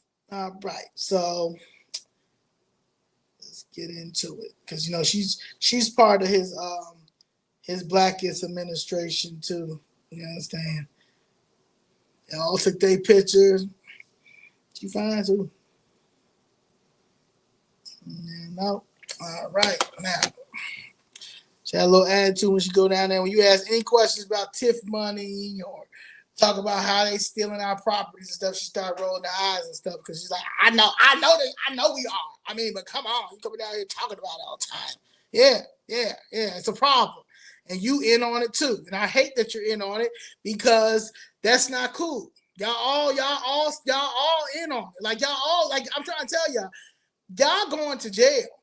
It's y'all going to jail for real. Because y'all really ain't shit. But anyway, she's a commissioner of the Department of Planning and Development. Mayor Brandon Johnson appointed Sierra Boatwright as Department of Planning and Development Commissioner in November 2023. And we were there. Ms. Jessica was there. I was there. We all was there when she was there. We're getting appointed, all these people. And the City of Chicago Council unanimously approved. A Chicago native, Boatwright previously served as the Vice President of Real Estate and Inclusion for Neighborhood Initiatives, where she managed and planning and development projects on the south and west side, such as the $370 million Pullman Park project. As Department of Planning and Development Commissioner, Boatwright leads the city's community planning and economic development initiatives. In a questionnaire, she told the tribe that she works to improve the lives of Black Chicagoans in divested communities. She literally is helping taking our properties too, man. She ain't right, man. For example, she pointed to a new funding through Johnson's I'm trying to tell you this $1.25 billion. This is what y'all gotta look for. The $1.25 billion that my man John Roberson oversaw too, and he quietly exited, resigned, and now he's executive director of the Obama Foundation, which includes multi-million-dollar grants for small businesses, workforce training and housing construction allocated over the next 5 years. City Council voted 32-17 to approve the bond plan in April. Boatwright said the city's tax increment financing has failed Black neighborhoods. It has. But you also are failing Black neighborhoods by stealing the TIF money from us and giving it to this no good ass administration who's stealing the TIF money, and y'all are funneling the TIF money. I got into this because y'all literally have knocked that building down, so y'all didn't have to give my family any TIF money to rehab. That is all of this is about TIF money. The shift to bond financing is a watershed moment that will enable the city to allocate support for improvement projects located within a broader west and south side geography and for more potential costs that were ineligible for TIF. The results will be more jobs, more services, and more public amenities in Black neighborhoods. There are 127 active TIF districts in the city, and the tax money generated is used to help improve roads and building special projects such as the COP Academy and Lincoln Yards under former Rahm Emanuel and the Red Line extension under former Mayor Lori Lightfoot. Over 50 TIF districts will expire over the next few years, and the Johnson administration will use the funds for affordable housing and in economic projects. Mayor Johnson is solving many systematic issues that elude his predecessors, especially evolving public support for economic development and affordable housing in Black and other neighborhoods. That's what I'm talking about. All this is a scam. And President Trump has to stop any money going into the city of Chicago and the state of Illinois, to be quite honest. Until we get a forensic audit when it comes to this TIF money, this infrastructure money, this TIF grant money, this TIF money, this community, this crime prevention money. All these people is steal. Again, we have a thieving problem, and all these people can talk about what degrees they have, what sororities they're in, what church they're a part of, who they're married to, all that. Y'all can talk about all that. You guys have fucked up our communities, and y'all continue to do it because what do y'all do? All y'all do is pass each other around and put yourselves in these positions to continue to do us bad, to the point now that we don't have no money. So y'all trying to hold on to this. Y'all got about $1 billion. Y'all got about $1 billion. And with that $1 billion, y'all got to try to figure out how to continue to pay for these paid protests, how to get that money into that endowment, that Obama Foundation endowment. Y'all have to figure out how to get some money for Mayor Brandon Johnson's reelection, because he going for it. What else we got? Build y'all affordable housing.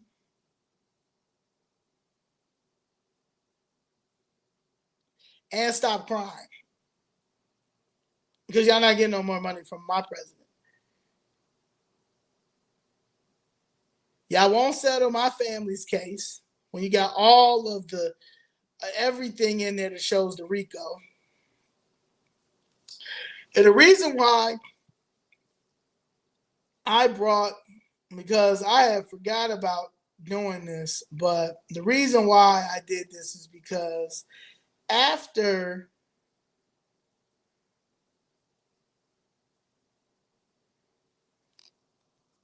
Mayor Brandon Johnson went and lied to them people in D.C. Hold on, let me get my man back up here. I want to make it very clear. So I hope he's watching. I hope whatever he was drinking that day, he drinking it today while he watching it.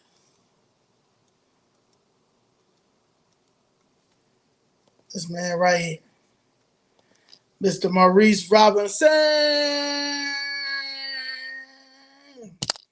So after Brandon Johnson lied the other day, last Friday, September 26th. Afterwards, Stacey Davis Gates came over to me. And she asked me, to introduce herself to me, and asked me what the problem was and all that stuff. And I told her, I'll give you the problem. I said, but none of y'all are going to be able to do anything about it. I said, because y'all can't solve this case, because this case, this money that's wrapped up, this land that's wrapped up with what y'all was going to continue to steal is all connected with whatever stuff this is. Okay, because again, y'all was going to take Auburn Grisham, y'all taking South Shore, y'all taking Washington Park, y'all taking Bronzeville, y'all taking 79th, y'all taking Stony Island, y'all taking everything because it was the Obama Center. It's the Quantum. Y'all was taking everything. Okay, y'all all in it with y'all new construction companies and working with messed up people like Tory Barrett, T.L. Barrett's son with his construction company. Got David Moore, got John Roberson, got all y'all committing RICO, stealing our property, stealing our land, doing all this, working with Marlene Hopkins, bitch ass, all this stuff that y'all been doing, but y'all didn't think that I would be able to understand all this. But hey, I used to be a savage. I used to be one of the biggest thieves on earth. So I know how y'all stealing.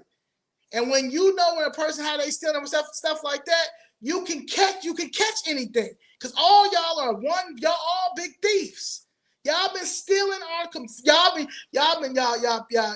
stealing our properties and our land through TIF and through the building violations for a very long time. But let me get into it. So Stacey Davis Gates comes over to me, whatever, and she basically is telling her the situation or whatever. She's with bitch ass Crystal Gardner and some rest of the people. We walking outside into the hallway or whatever, and I'm telling her the issue. You know what I'm saying? And I'm like, look, you ain't gonna be able to do nothing. Sometimes I said you can go back and tell him. I said that's your right. I said you're Brandon's right hand. Y'all can sit here and act like y'all not, but that's your right hand. You tell him that he is settle my family's case. Okay? You tell him to tell Mary Richardson Lowry to settle my family's case. Okay? Settle my case. But he can't settle the case. I said, because whoever's telling him not to settle the case, he can't settle this case. Because if he settles this case, it's gonna open up a big can of worms of what they've been doing. So, but you can go and try. I gave your number, all this. I'm not gonna hear from you, and I knew I wasn't gonna hear from her. I knew I was gonna hear from her, but whatever, because I already know how this works. Then I see Angela Rye. All right, before it starts, Angela Rye comes over to me and she's like, hey, she was like, Lenard speaks very great about you, talking about Charlemagne. And she was, and I was like, I appreciate it. She was like, yeah, and then we start talking or whatever, all that stuff. Afterwards, we're talking. So she's like, sis, we can't do MAGA, we can't do Trump, da da da. And I said, man, this ain't even about Trump. I said, it's bigger than this. I said, Trump don't have nothing to do with this. I said, Brandon Johnson birthed Chicago Flips Red. I said, I'm unhoused. I said, this city won't settle my family's case. It's full of RICO. I said, you sitting here talking about that man is your brother. That's a good friend of you, Brandon Johnson. I said, Brandon Johnson is a piece of shit. I said, but you an attorney. I said, only person who gave me a spotlight, first national spotlight to really talk about my case was Lenard, talking about Charlemagne. So she tells me, she says, tell Lenard to send me the case. Bet. So I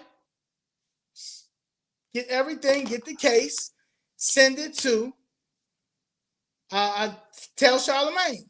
Charlemagne says, bet, whatever. I send him the case. I call my attorney to send to make sure I have everything, to send everything the correct way. So before I send it, Maurice, bitch ass, this nigga right here,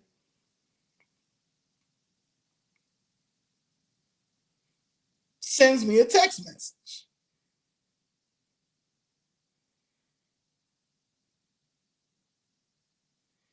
At 10 o'clock, last Friday at 10:06 p.m., he says, when do you leave?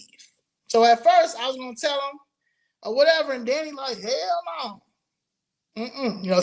Danny from Terror Town. She said, girl, hell no, right? So I say, why? He said, we should sit. I said, about what? You seem to have an issue with me personally, and if that's the case, let's talk while we both here in D.C. So I say summer 2023, you told me my building was demolished for building violations, which wasn't true. There was no court order. This case is full of fraud that the city of Chicago committed, starting with the city of Chicago lawyer Bradley Wilson, who was a real conflict of interest. Fast forward to 2025. My case is still pending. And Brandon seems to ignore that. He's the mayor of Chicago. Tell Brandon to tell Mary Richardson Lowry to settle my family's case that's been sitting over at federal court. I'm even fine with it being undisclosed and not on record, but my family needs to be paid. And the mayor is Brandon Johnson, and he appointed Marlene Hopkins as the commissioner of buildings department. And she's the reason why my building was taken down. She's running an illegal eminent domain scheme in our communities, and it's been going on for a long time. So that's the problem. Make that happen. I don't read paragraphs, so we meet and bring the crew. I'm okay with that. I said, is Brandon gonna be there? Nope, just me. Again, you made personal statements that need to be addressed. You can't even record. You can even record and bring your people. Take care. So I said, take care. He said, thought so. I said, you're a piece of shit. Ain't no one talking to your ass. Fuck you and what you stand for. You're a bitch. Nigga, I stand on that. Have a good one with your gay ass. And who, baby? And I said, and at the end of the day, I'm not even going to talk about the last part. But yeah. So the next morning,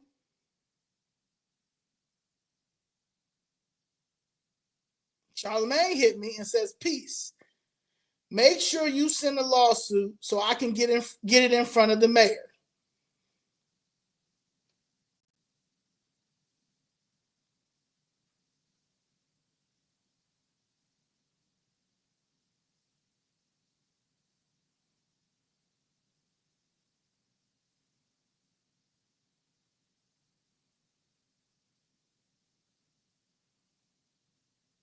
I sent this wrong.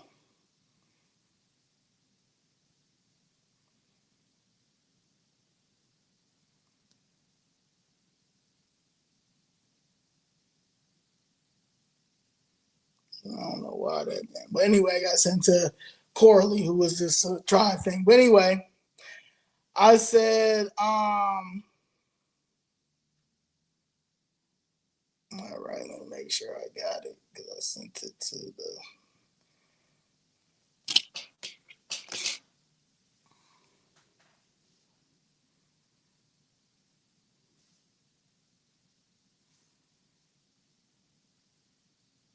Make sure I got everything right. I want to make sure I have it.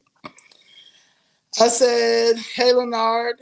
I said, I've attached the Rule 60 motion for your review. The city is now trying to sanction me for speaking out on YouTube about the fraud and corruption in this case. Bradley Wilson, the assistant corporation counsel, has been on this case since 2018. He's also involved in the second case that was filed in 2023, which has been stalled before Judge George Alonzo. The attorneys on that case, whom I fired multiple times because I believed they were about to be paid off, missed a critical deadline. Missed a critical deadline, and now the court is waiting to decide whether to accept it. I argued the facts myself in that case on November 1st, 2023, but the court didn't make any ruling until after I appeared on The Breakfast Club. After that interview, a longtime supporter who used to attend my Dick Gregory shows in Chicago, Danielle Leroy, reached out. She took the lead in reopening the first case after discovering the city had lied, claiming they didn't know who owned the property, when in fact Bradley Wilson did. The city also paid off my mom's attorney in that earlier case. That's why Danielle filed the Rule 60 motion. Since then, I've been arrested, banned, and silenced, all for exposing their misconduct. Clear violations of my First Amendment rights. Danielle is now also handling my federal lawsuit. And guess who's representing the city in that too? Bradley Wilson. I've made multiple attempts to resolve this in good faith. I've asked Mayor Brandon Johnson and Corporation Counsel Mary Richardson Lowry to sit down and find a remedy. I reached out to Maurice Roberson, the mayor's senior aide, who brushed me off, and to Kennedy Bartlett, who went to college with my younger sister. She told us they couldn't do anything. Brandon and his Corporation Counsel know exactly what they're doing.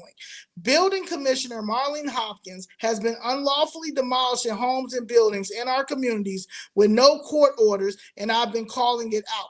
They're trying to cover it up, and because I refuse to stay silent, they're retaliating. Attached are the Rule 60 motion, the 2023 hearing transcripts where I presented the facts myself. Thank you for taking the time to look over this. Here's my attorney's number and email if you have any questions. So, it's going on. It's Saturday. We'll make a week. Today is Thursday. It'll be Friday in 2 hours where I'm at. So at the end of the day, it's still crickets. It's still crickets, but it's still crickets. Because at the end of the day, what can they do? So that's why federal intervention has to come. That's why I'm calling on, that's why I'm good with nobody getting paid. Chicago don't need no more money. All they do is steal. So they don't need no more money. They don't give back to the community. They taking everything from the community. They pushing us out. They silencing us. At the end of the day, they ain't gonna have no money to keep paying paying ABC and WTTW and Block Club Chicago and Tribe and Chicago Tribune and Sun Times and NBC. So they're eventually gonna have to start looking at both sides now, and they're starting to look around now. You know, they're starting to see like, well, okay, now I got all the evidence to prove everything. I've got everything to show.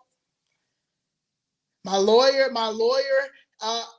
opened up the other case. She has everything to show. I mean, at this point,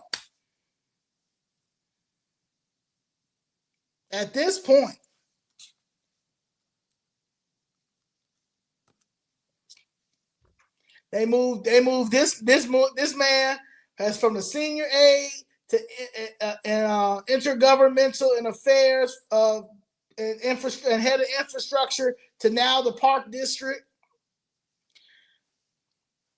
because they got to figure out what they're gonna do with the Obama Center, because they only got $1 million in their endowment, and they just put that $1 million in there. Budget season coming up, they ain't got no money. They stealing flood money. But they're going to blame it on Trump being a white supremacist. Not that they done sold out the community. Sold us out. Ignored my pleas. Ignored Miss Jessica pleas down there. They ain't going to blame it. They're going to ignore all of that and bring up white supremacy.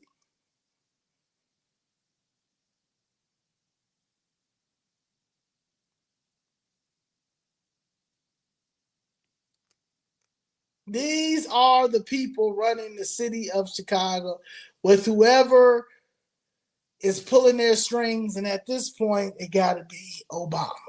Obama's part of it. Rahm Emanuel keeps peeking his head out, like keep catching him saying one thing or the other. You got Randy, lady that's what's her name? Randy. They have no confidence in, let's see, in these people. You understand? They know they made a huge mistake putting that man in office. They really messed up with that, and they know it too. They know they have messed up with putting that man in office. That was the wrong person. Not only but hey, this is what you get. This is what you get when you consider to keep voting for people because you feel like the color of their skin. This man is trash. His whole people are trash. We've got an Obama Center that has been displacing people, have displaced people. You're taking over the park. Y'all ain't got no money. Look at this. 1 year. In 2023, my man was looking like this.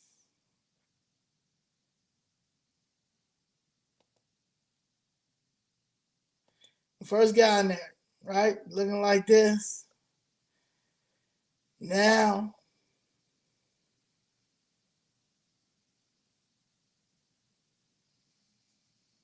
my man is giving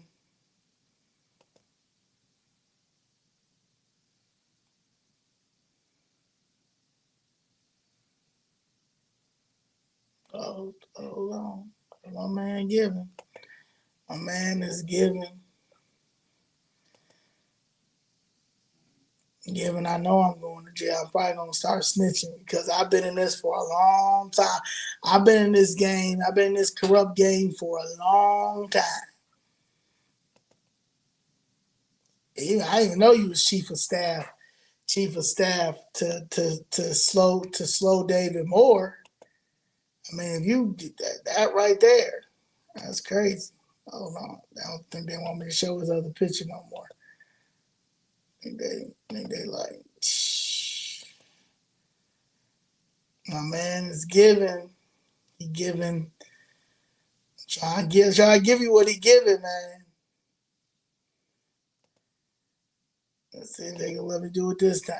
Let's see. I don't know what's happening. Yeah. They ain't let you know he's giving, but he giving stressed out. Okay. You saw that picture when I first did it. But yeah, it's giving stressed out. It's getting stressed out. Let me see. But yeah, so the moral of this little story is that I'm not going to stop until everybody goes to jail. Because my mother originally asked, we have everything, all the evidence to show all this stuff, and nobody can help. You understand? I'm waiting to hear back from Angela Rod. She a lawyer. You understand? She a whole lawyer out here. So while she talking about the Trump administration and how messed up they are and all that stuff, I'm waiting to hear back from you, Angela. You was a lawyer. You was a lawyer. I hope that you're a respectable lawyer. I hope you know how to read law, and I hope you see. I know you see all that evidence. It's all there, and I know that your brother, like you said, you called him, you called Brandon Johnson your brother and a great friend of yours. At the end of the day, he's gonna tell you this would happen before my watch. I can't even do nothing. As the mayor, so is that gonna be for every mayor? So every mayor that comes, they just gonna say, nah, you've got everything to show. So what are you talking about? Nah, you can do it. You can do it. You can do it. Just like how right now you just made a big deal, right? You just did y'all thought y'all talking about the best in history. That detective, that black detective who framed all them guys, did a one big massive deal with $90 million. You got put together. So what you gonna do for my mother? Leigh recorded. Leigh never recorded. I don't even know if it's working again. But yeah, so what you gonna do? Since you out here making deals, you understand? So when are you going to settle my family's case over there? When you gonna sit down? Because I'm not going anywhere.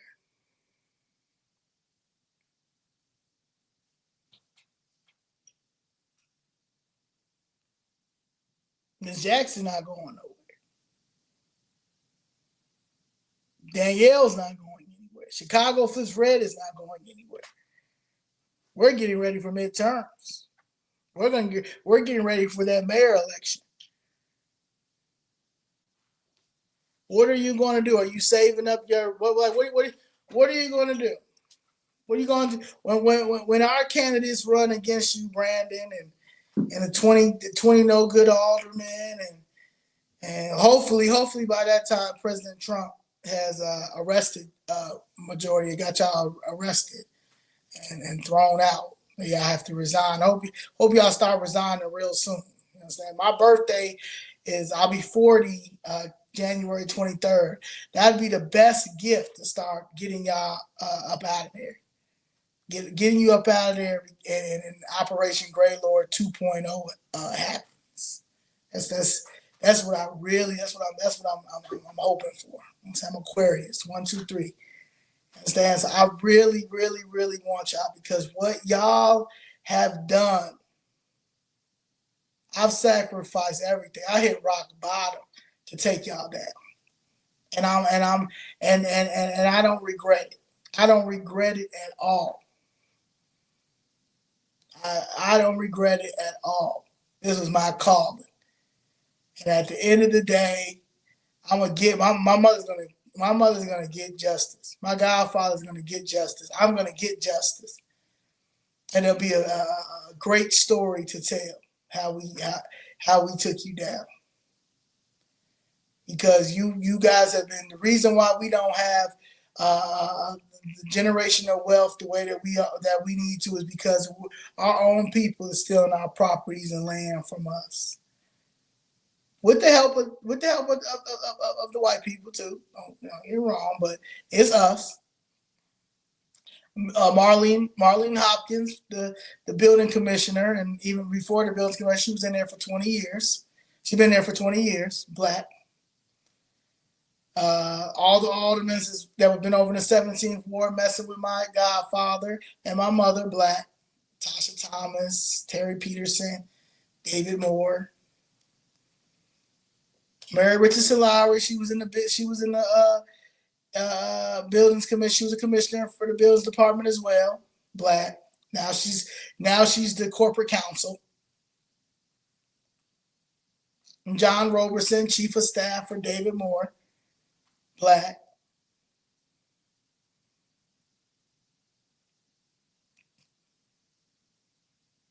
So again, it be our own people. All this, y'all thought y'all was gonna take that CHA lane. Tracy's no good Scott got up out of there so quick.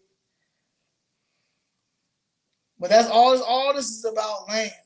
Y'all have literally destroyed us. Y'all don't want no single family homes like Mama Doris said earlier. Y'all don't want nothing. Y'all want us to continue to live off of the government, and the government has nothing for us.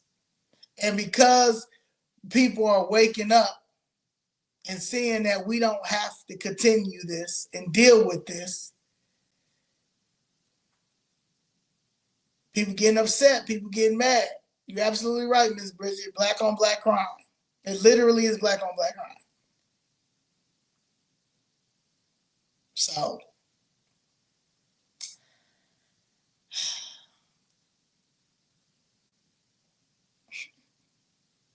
well, that was my revolving door episode.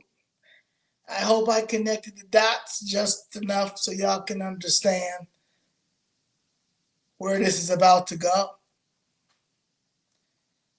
I don't think I think the Obama Center is a wrap. I think it's a wrap. The only reason why, a lot of people thought that Michelle Obama was going to run. And the only reason why Michelle Obama didn't win, because she's going to lose her city. If she would have lost the state of Illinois, what she would have, she would have lost the city of Chicago. And that would have been the most embarrassing thing on earth. So that's why she didn't win. I mean, that's why she didn't run, and she'll never run, because they were exposed about how terrible people already knew how messed up they were, but now after what? Hell no, they wouldn't. So, but yeah, It's greedy politicians that want that power. So while y'all worried about Donald J. Trump stopping all funding and stopping all the DEIs and all that stuff, I say thank you, President Trump. Thank you. I am out here and can't get no help from none of these divine nines, mega pastors, these mega church going people, no HBCU civil rights attorneys, no Ben Crumps, no real estate attorneys. I'm gonna look up Dearborn Realty too, because they probably stealing properties and land too. So I'm gonna go. So I'm gonna do a nice famous Friday on them too, because they all in. All of them are in on it. All these Democrats. No, you can't go. You can't go Republican. You can't go MAGA. You can't go Republican. Since they racist. What are y'all? Y'all can't do nothing for nobody. Y'all still telling me I can't do this, I can't do that, while I'm homeless out here. I'm homeless out here, but I can't do Trump. I can't do, he's racist. What are y'all? Y'all mad because the empire is, because he took the empire down, and I'm helping him take it down too?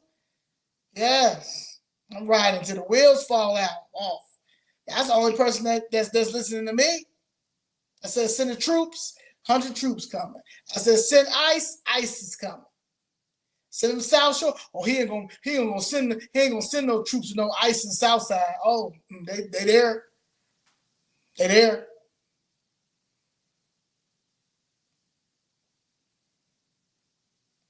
You think you don't think he's gonna send? You don't think it's about to be forensic audit time next time? Next forensic audit's coming up next. I'm really about to see y'all black heroes leave and resign and be in jail, going to prison. But they're gonna say this is an attack on black people. No, nigga, you a thief.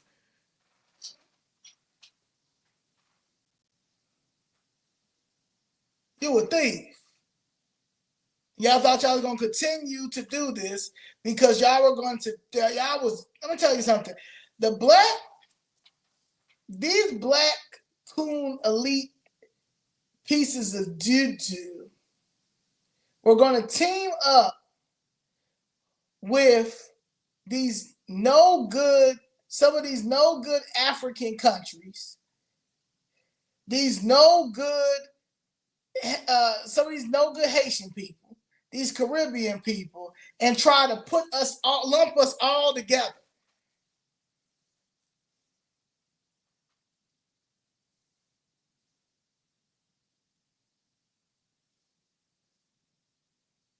Then you got Israel trying to be and not all of them, but play the victim role of, at the end of the day, we're going to ignore the illegal immigration invasion that's happening in Black America, trying to wipe us out. We're just going to talk about October 7th the whole time. And if anybody says anything negative about October 7th, we're just going to call them anti-Semitic and make them do an apology. While we're getting wiped out over here with illegal immigration, because you got people like the Hispanic KKK working with coon artists by the name of Brandon Johnson and the rest of his administration, with the help of the Mexicans, with Mexico trying to take it over. I mean, we ain't got no choice but to stand up and walk over to America first. And America first is Trump. If you love your country, if you care about your country, there's no reason why you going back and forth with me about the Democratic Party, who don't care. They'll sell. They don't care. They scream about affordable housing. That man screams about affordable housing all day, every day, all of them. and I'm homeless. You won't even go settle my family's case over there. And y'all not in the city of Chicago is responsible for knocking down the family building, knocking down my mother's investment. But y'all talking about affordable housing and we need affordable housing and all of these things, which while ignoring me and my family, but calling out Donald Trump.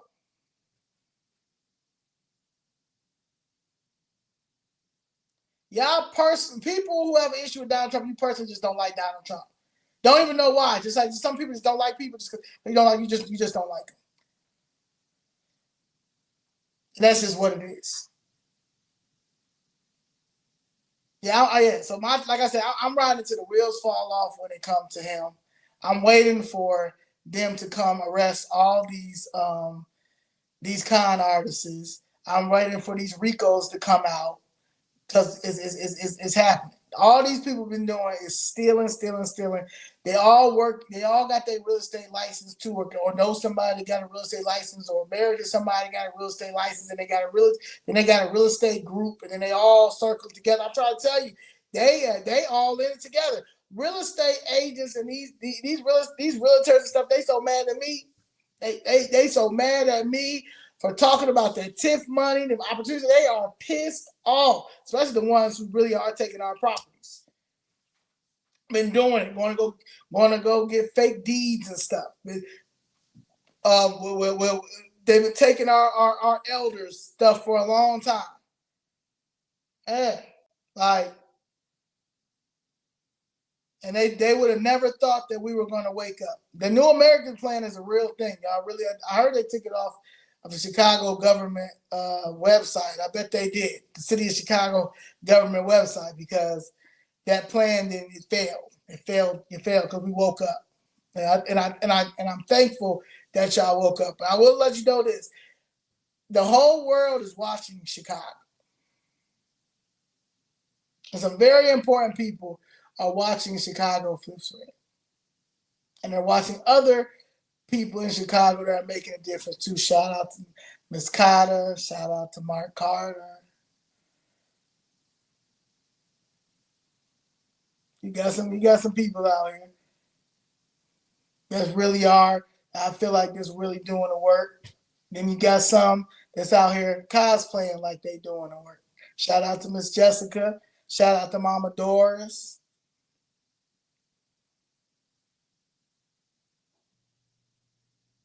Shout out to Natasha Dunn. All that stuff. But y'all shout out to Dr. Rosita. But y'all gotta start, it's time to get out here and talk y'all stuff.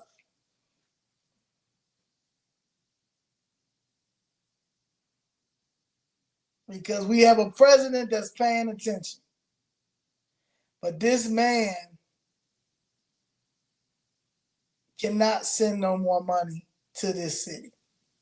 He cannot send no more money to this state until we get these people arrested up out of here and we get forensic audits, because it's detrimental. All the little money that we're gonna have, they're gonna try to do whatever they need to do to keep these illegals. That's what I'm saying. I send ICE, bring ICE, all that stuff. I ain't trying.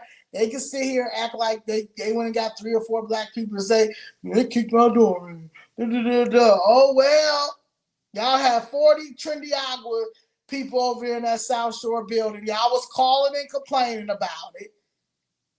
The one dude that they arrested a few weeks ago, he shot a Venezuelan and then put him in cement and he turned into concrete. Yes, hell yeah, go there and get everybody up in that one. I don't know. Yeah, this ain't a game. Now I'm taking my talents back to the city of Chicago next week, and you already know how they play games and stuff like that. But 12:30, I will be there for the housing and real estate with Brian Citro Lopez, who needs closed caption when he's talking. And then at 10 o'clock, we are having our second press conference now in City Hall. We have it in City Hall between the Cook County side and the city side to talk about, and we're going to have some other people there to talk about that.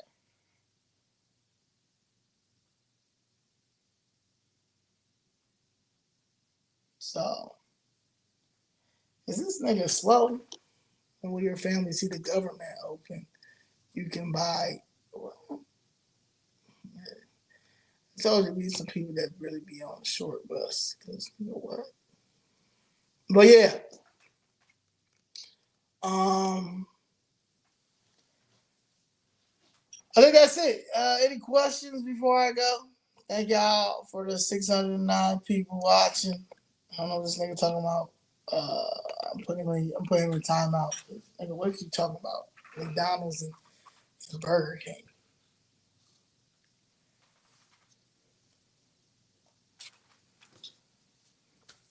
Nah. All right. Appreciate that. And yeah, I just want y'all to do your own research, man. Do your own research.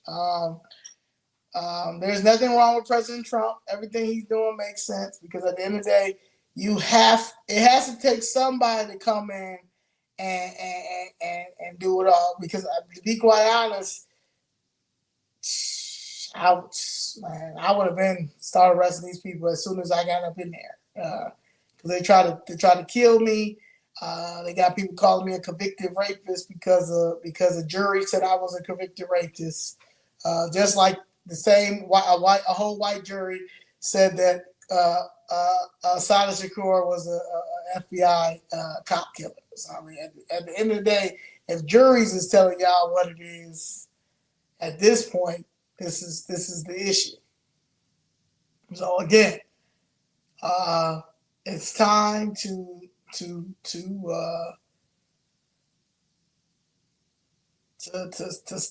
start thinking for yourselves. You understand? That's the number one thing. You know, this is corruption.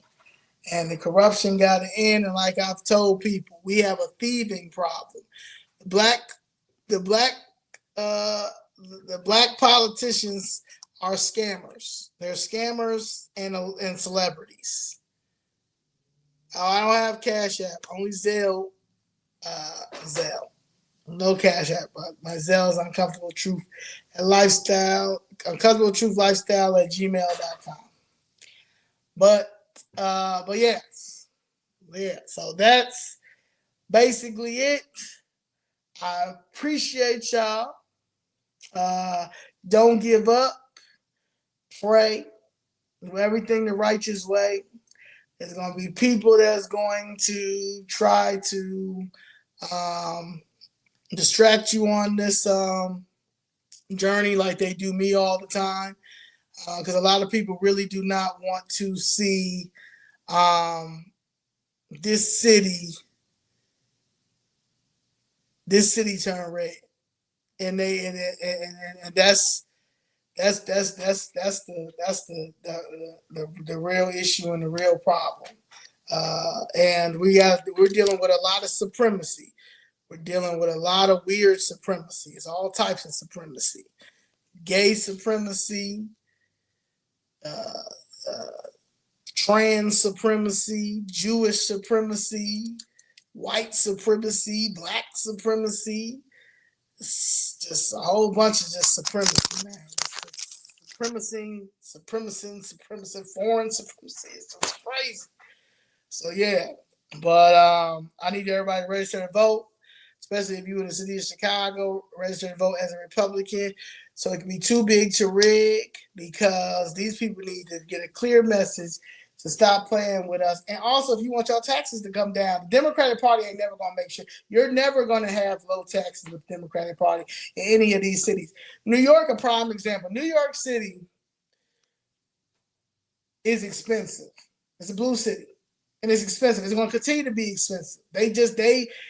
These blue cities they're the real welfare recipients. They're thieves. They do not, Democratic Party don't know how to save because all they've been doing is stealing and then lie and blame it on the Republicans. That's all they do.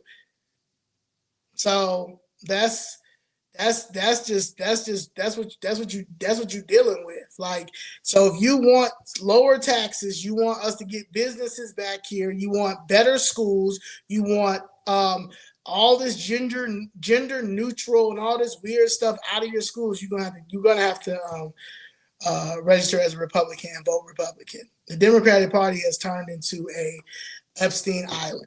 You understand what I'm saying? So it's just weird over there. And that's just what it is. So that's just what you're gonna do. If you want to save any part of America and any part of Chicago and save Chicago and stop these pieces of crap trying to take the South Side, Lake Michigan, and take our stuff, you're gonna have to go Republican and get all these people up out of office. And they're going to get out of office. They're going to get out of office either by force because President Trump is coming to arrest their ass, or they'll be resigning before President Trump can arrest their ass, or we will be voting them out because we're going to have candidates that are going to end all of this BS. So those are my last thoughts. Register as a Republican, pray, and block anybody that's trying to start anything negative with you. I don't mind blocking anybody. That's what we do. You understand? And that's basically it. So we will see if I hear from Angela Rice. You know what I'm saying? Or see if she has the magic touch to make the city sit down and do right when it comes to my family. And I haven't heard from Stacey Davis Gates, so we clearly know that that's not going to work. Maurice Roberson, he and his feelings, and Brandon Johnson is out here spiraling out of control because he don't know what he's going to do, because as he's a failed nationalist. I told you Kennedy Barley said he's a nationalist, and he's failed tremendously as a nationalist of Chicago. So, that's it. Charlamagne said we're going to get the lawsuit in front of the mayor, and I'm pretty sure they did. And I guess I know he looked at. Let me see if I can get this picture up before I leave. You probably looked at it like, let's see, man. I guess that's what I said. I got to get a better computer too. I'm working on the struggle computer. So another reason why when I get my money, see, they don't want me to be. See, once I get the proper laptop and proper desktop, y'all really can't tell me that I'm being. Y'all probably not gonna be able to get me off a live stream. I'm really gonna kill it. Let's see where we at.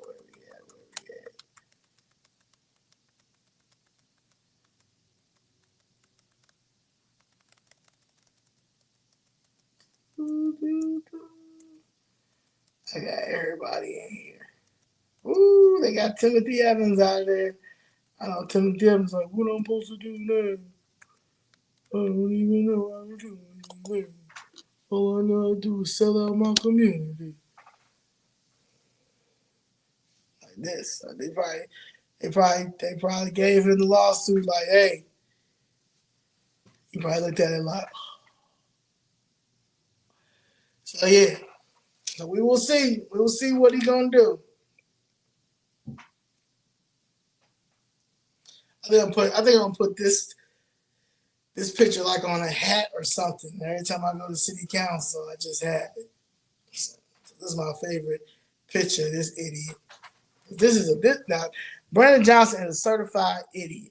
And anybody that makes it makes him feel any type of ways. I mean, I'm like, when I say a certified, this man, he dumb as hell. You know what I'm saying? Like that meme that goes around with him and Pritzker, Dumb and Dumber. Honestly, like this, I think he on the spectrum. You know what I'm saying? I think they all on the spectrum down there, to be quite honest, because there's no way in the world that they out here, govern. That's why people get mad. People talking about Trump with that Tylenol, but I think all these niggas got autism. So It's just bad out here. It's just bad. So, y'all stay woke. Stop taking Tylenol, and pray about it. But this is our mayor, y'all. This is our mayor. This is our mayor of Chicago, the third largest city in the country, Brandon Johnson. And he keeps saying the people voted for him. Nobody barely came out to vote, but he said the people voted for him. And I'm ashamed. I hope for the next mayor election, y'all show him that the people did not vote for him. To show him how much he's getting ready for his reelection. He just got to figure out how he's going to get to what money is he going to use, because as nobody is going to be donating to this man's campaign. Everybody hates him. And I don't think the cartel. So the cartel is worried. They trying to figure out where Trump at and Tom Homan and stuff, because they coming to get their ass. So they don't have no money for him. The Hispanic KKK. You see Andre Vasquez, he hiding too. They all hide. See, all the whole plans went. This guy right here, but the whole plans went somewhere else. I'm trying to tell you, this was God's plan. So I pray for. I thank you all for not drinking the Kool-Aid, putting the Kool-Aid down, doing your own research.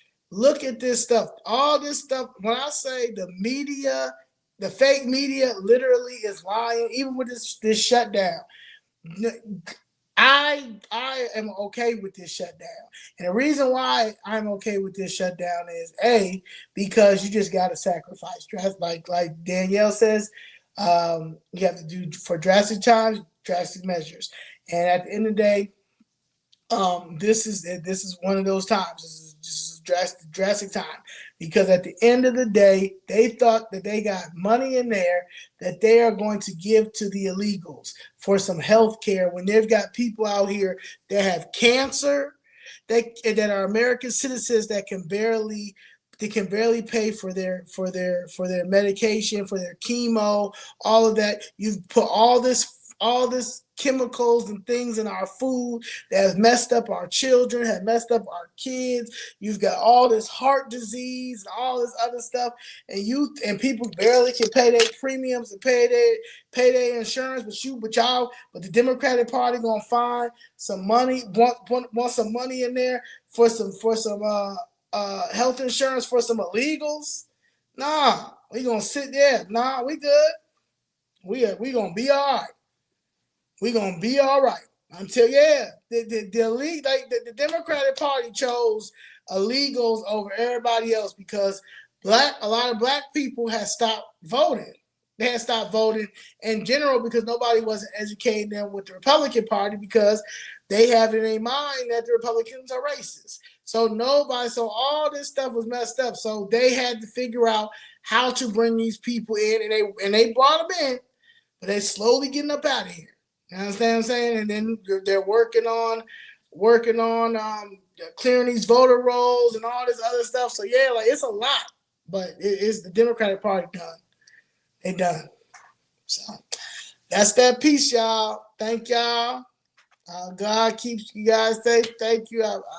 We move in the righteous way. My ancestors are, and that's it. All hands on deck. Register as a Republican if you live in the city of Chicago, and the state of Illinois, and in Cook County, and that's it.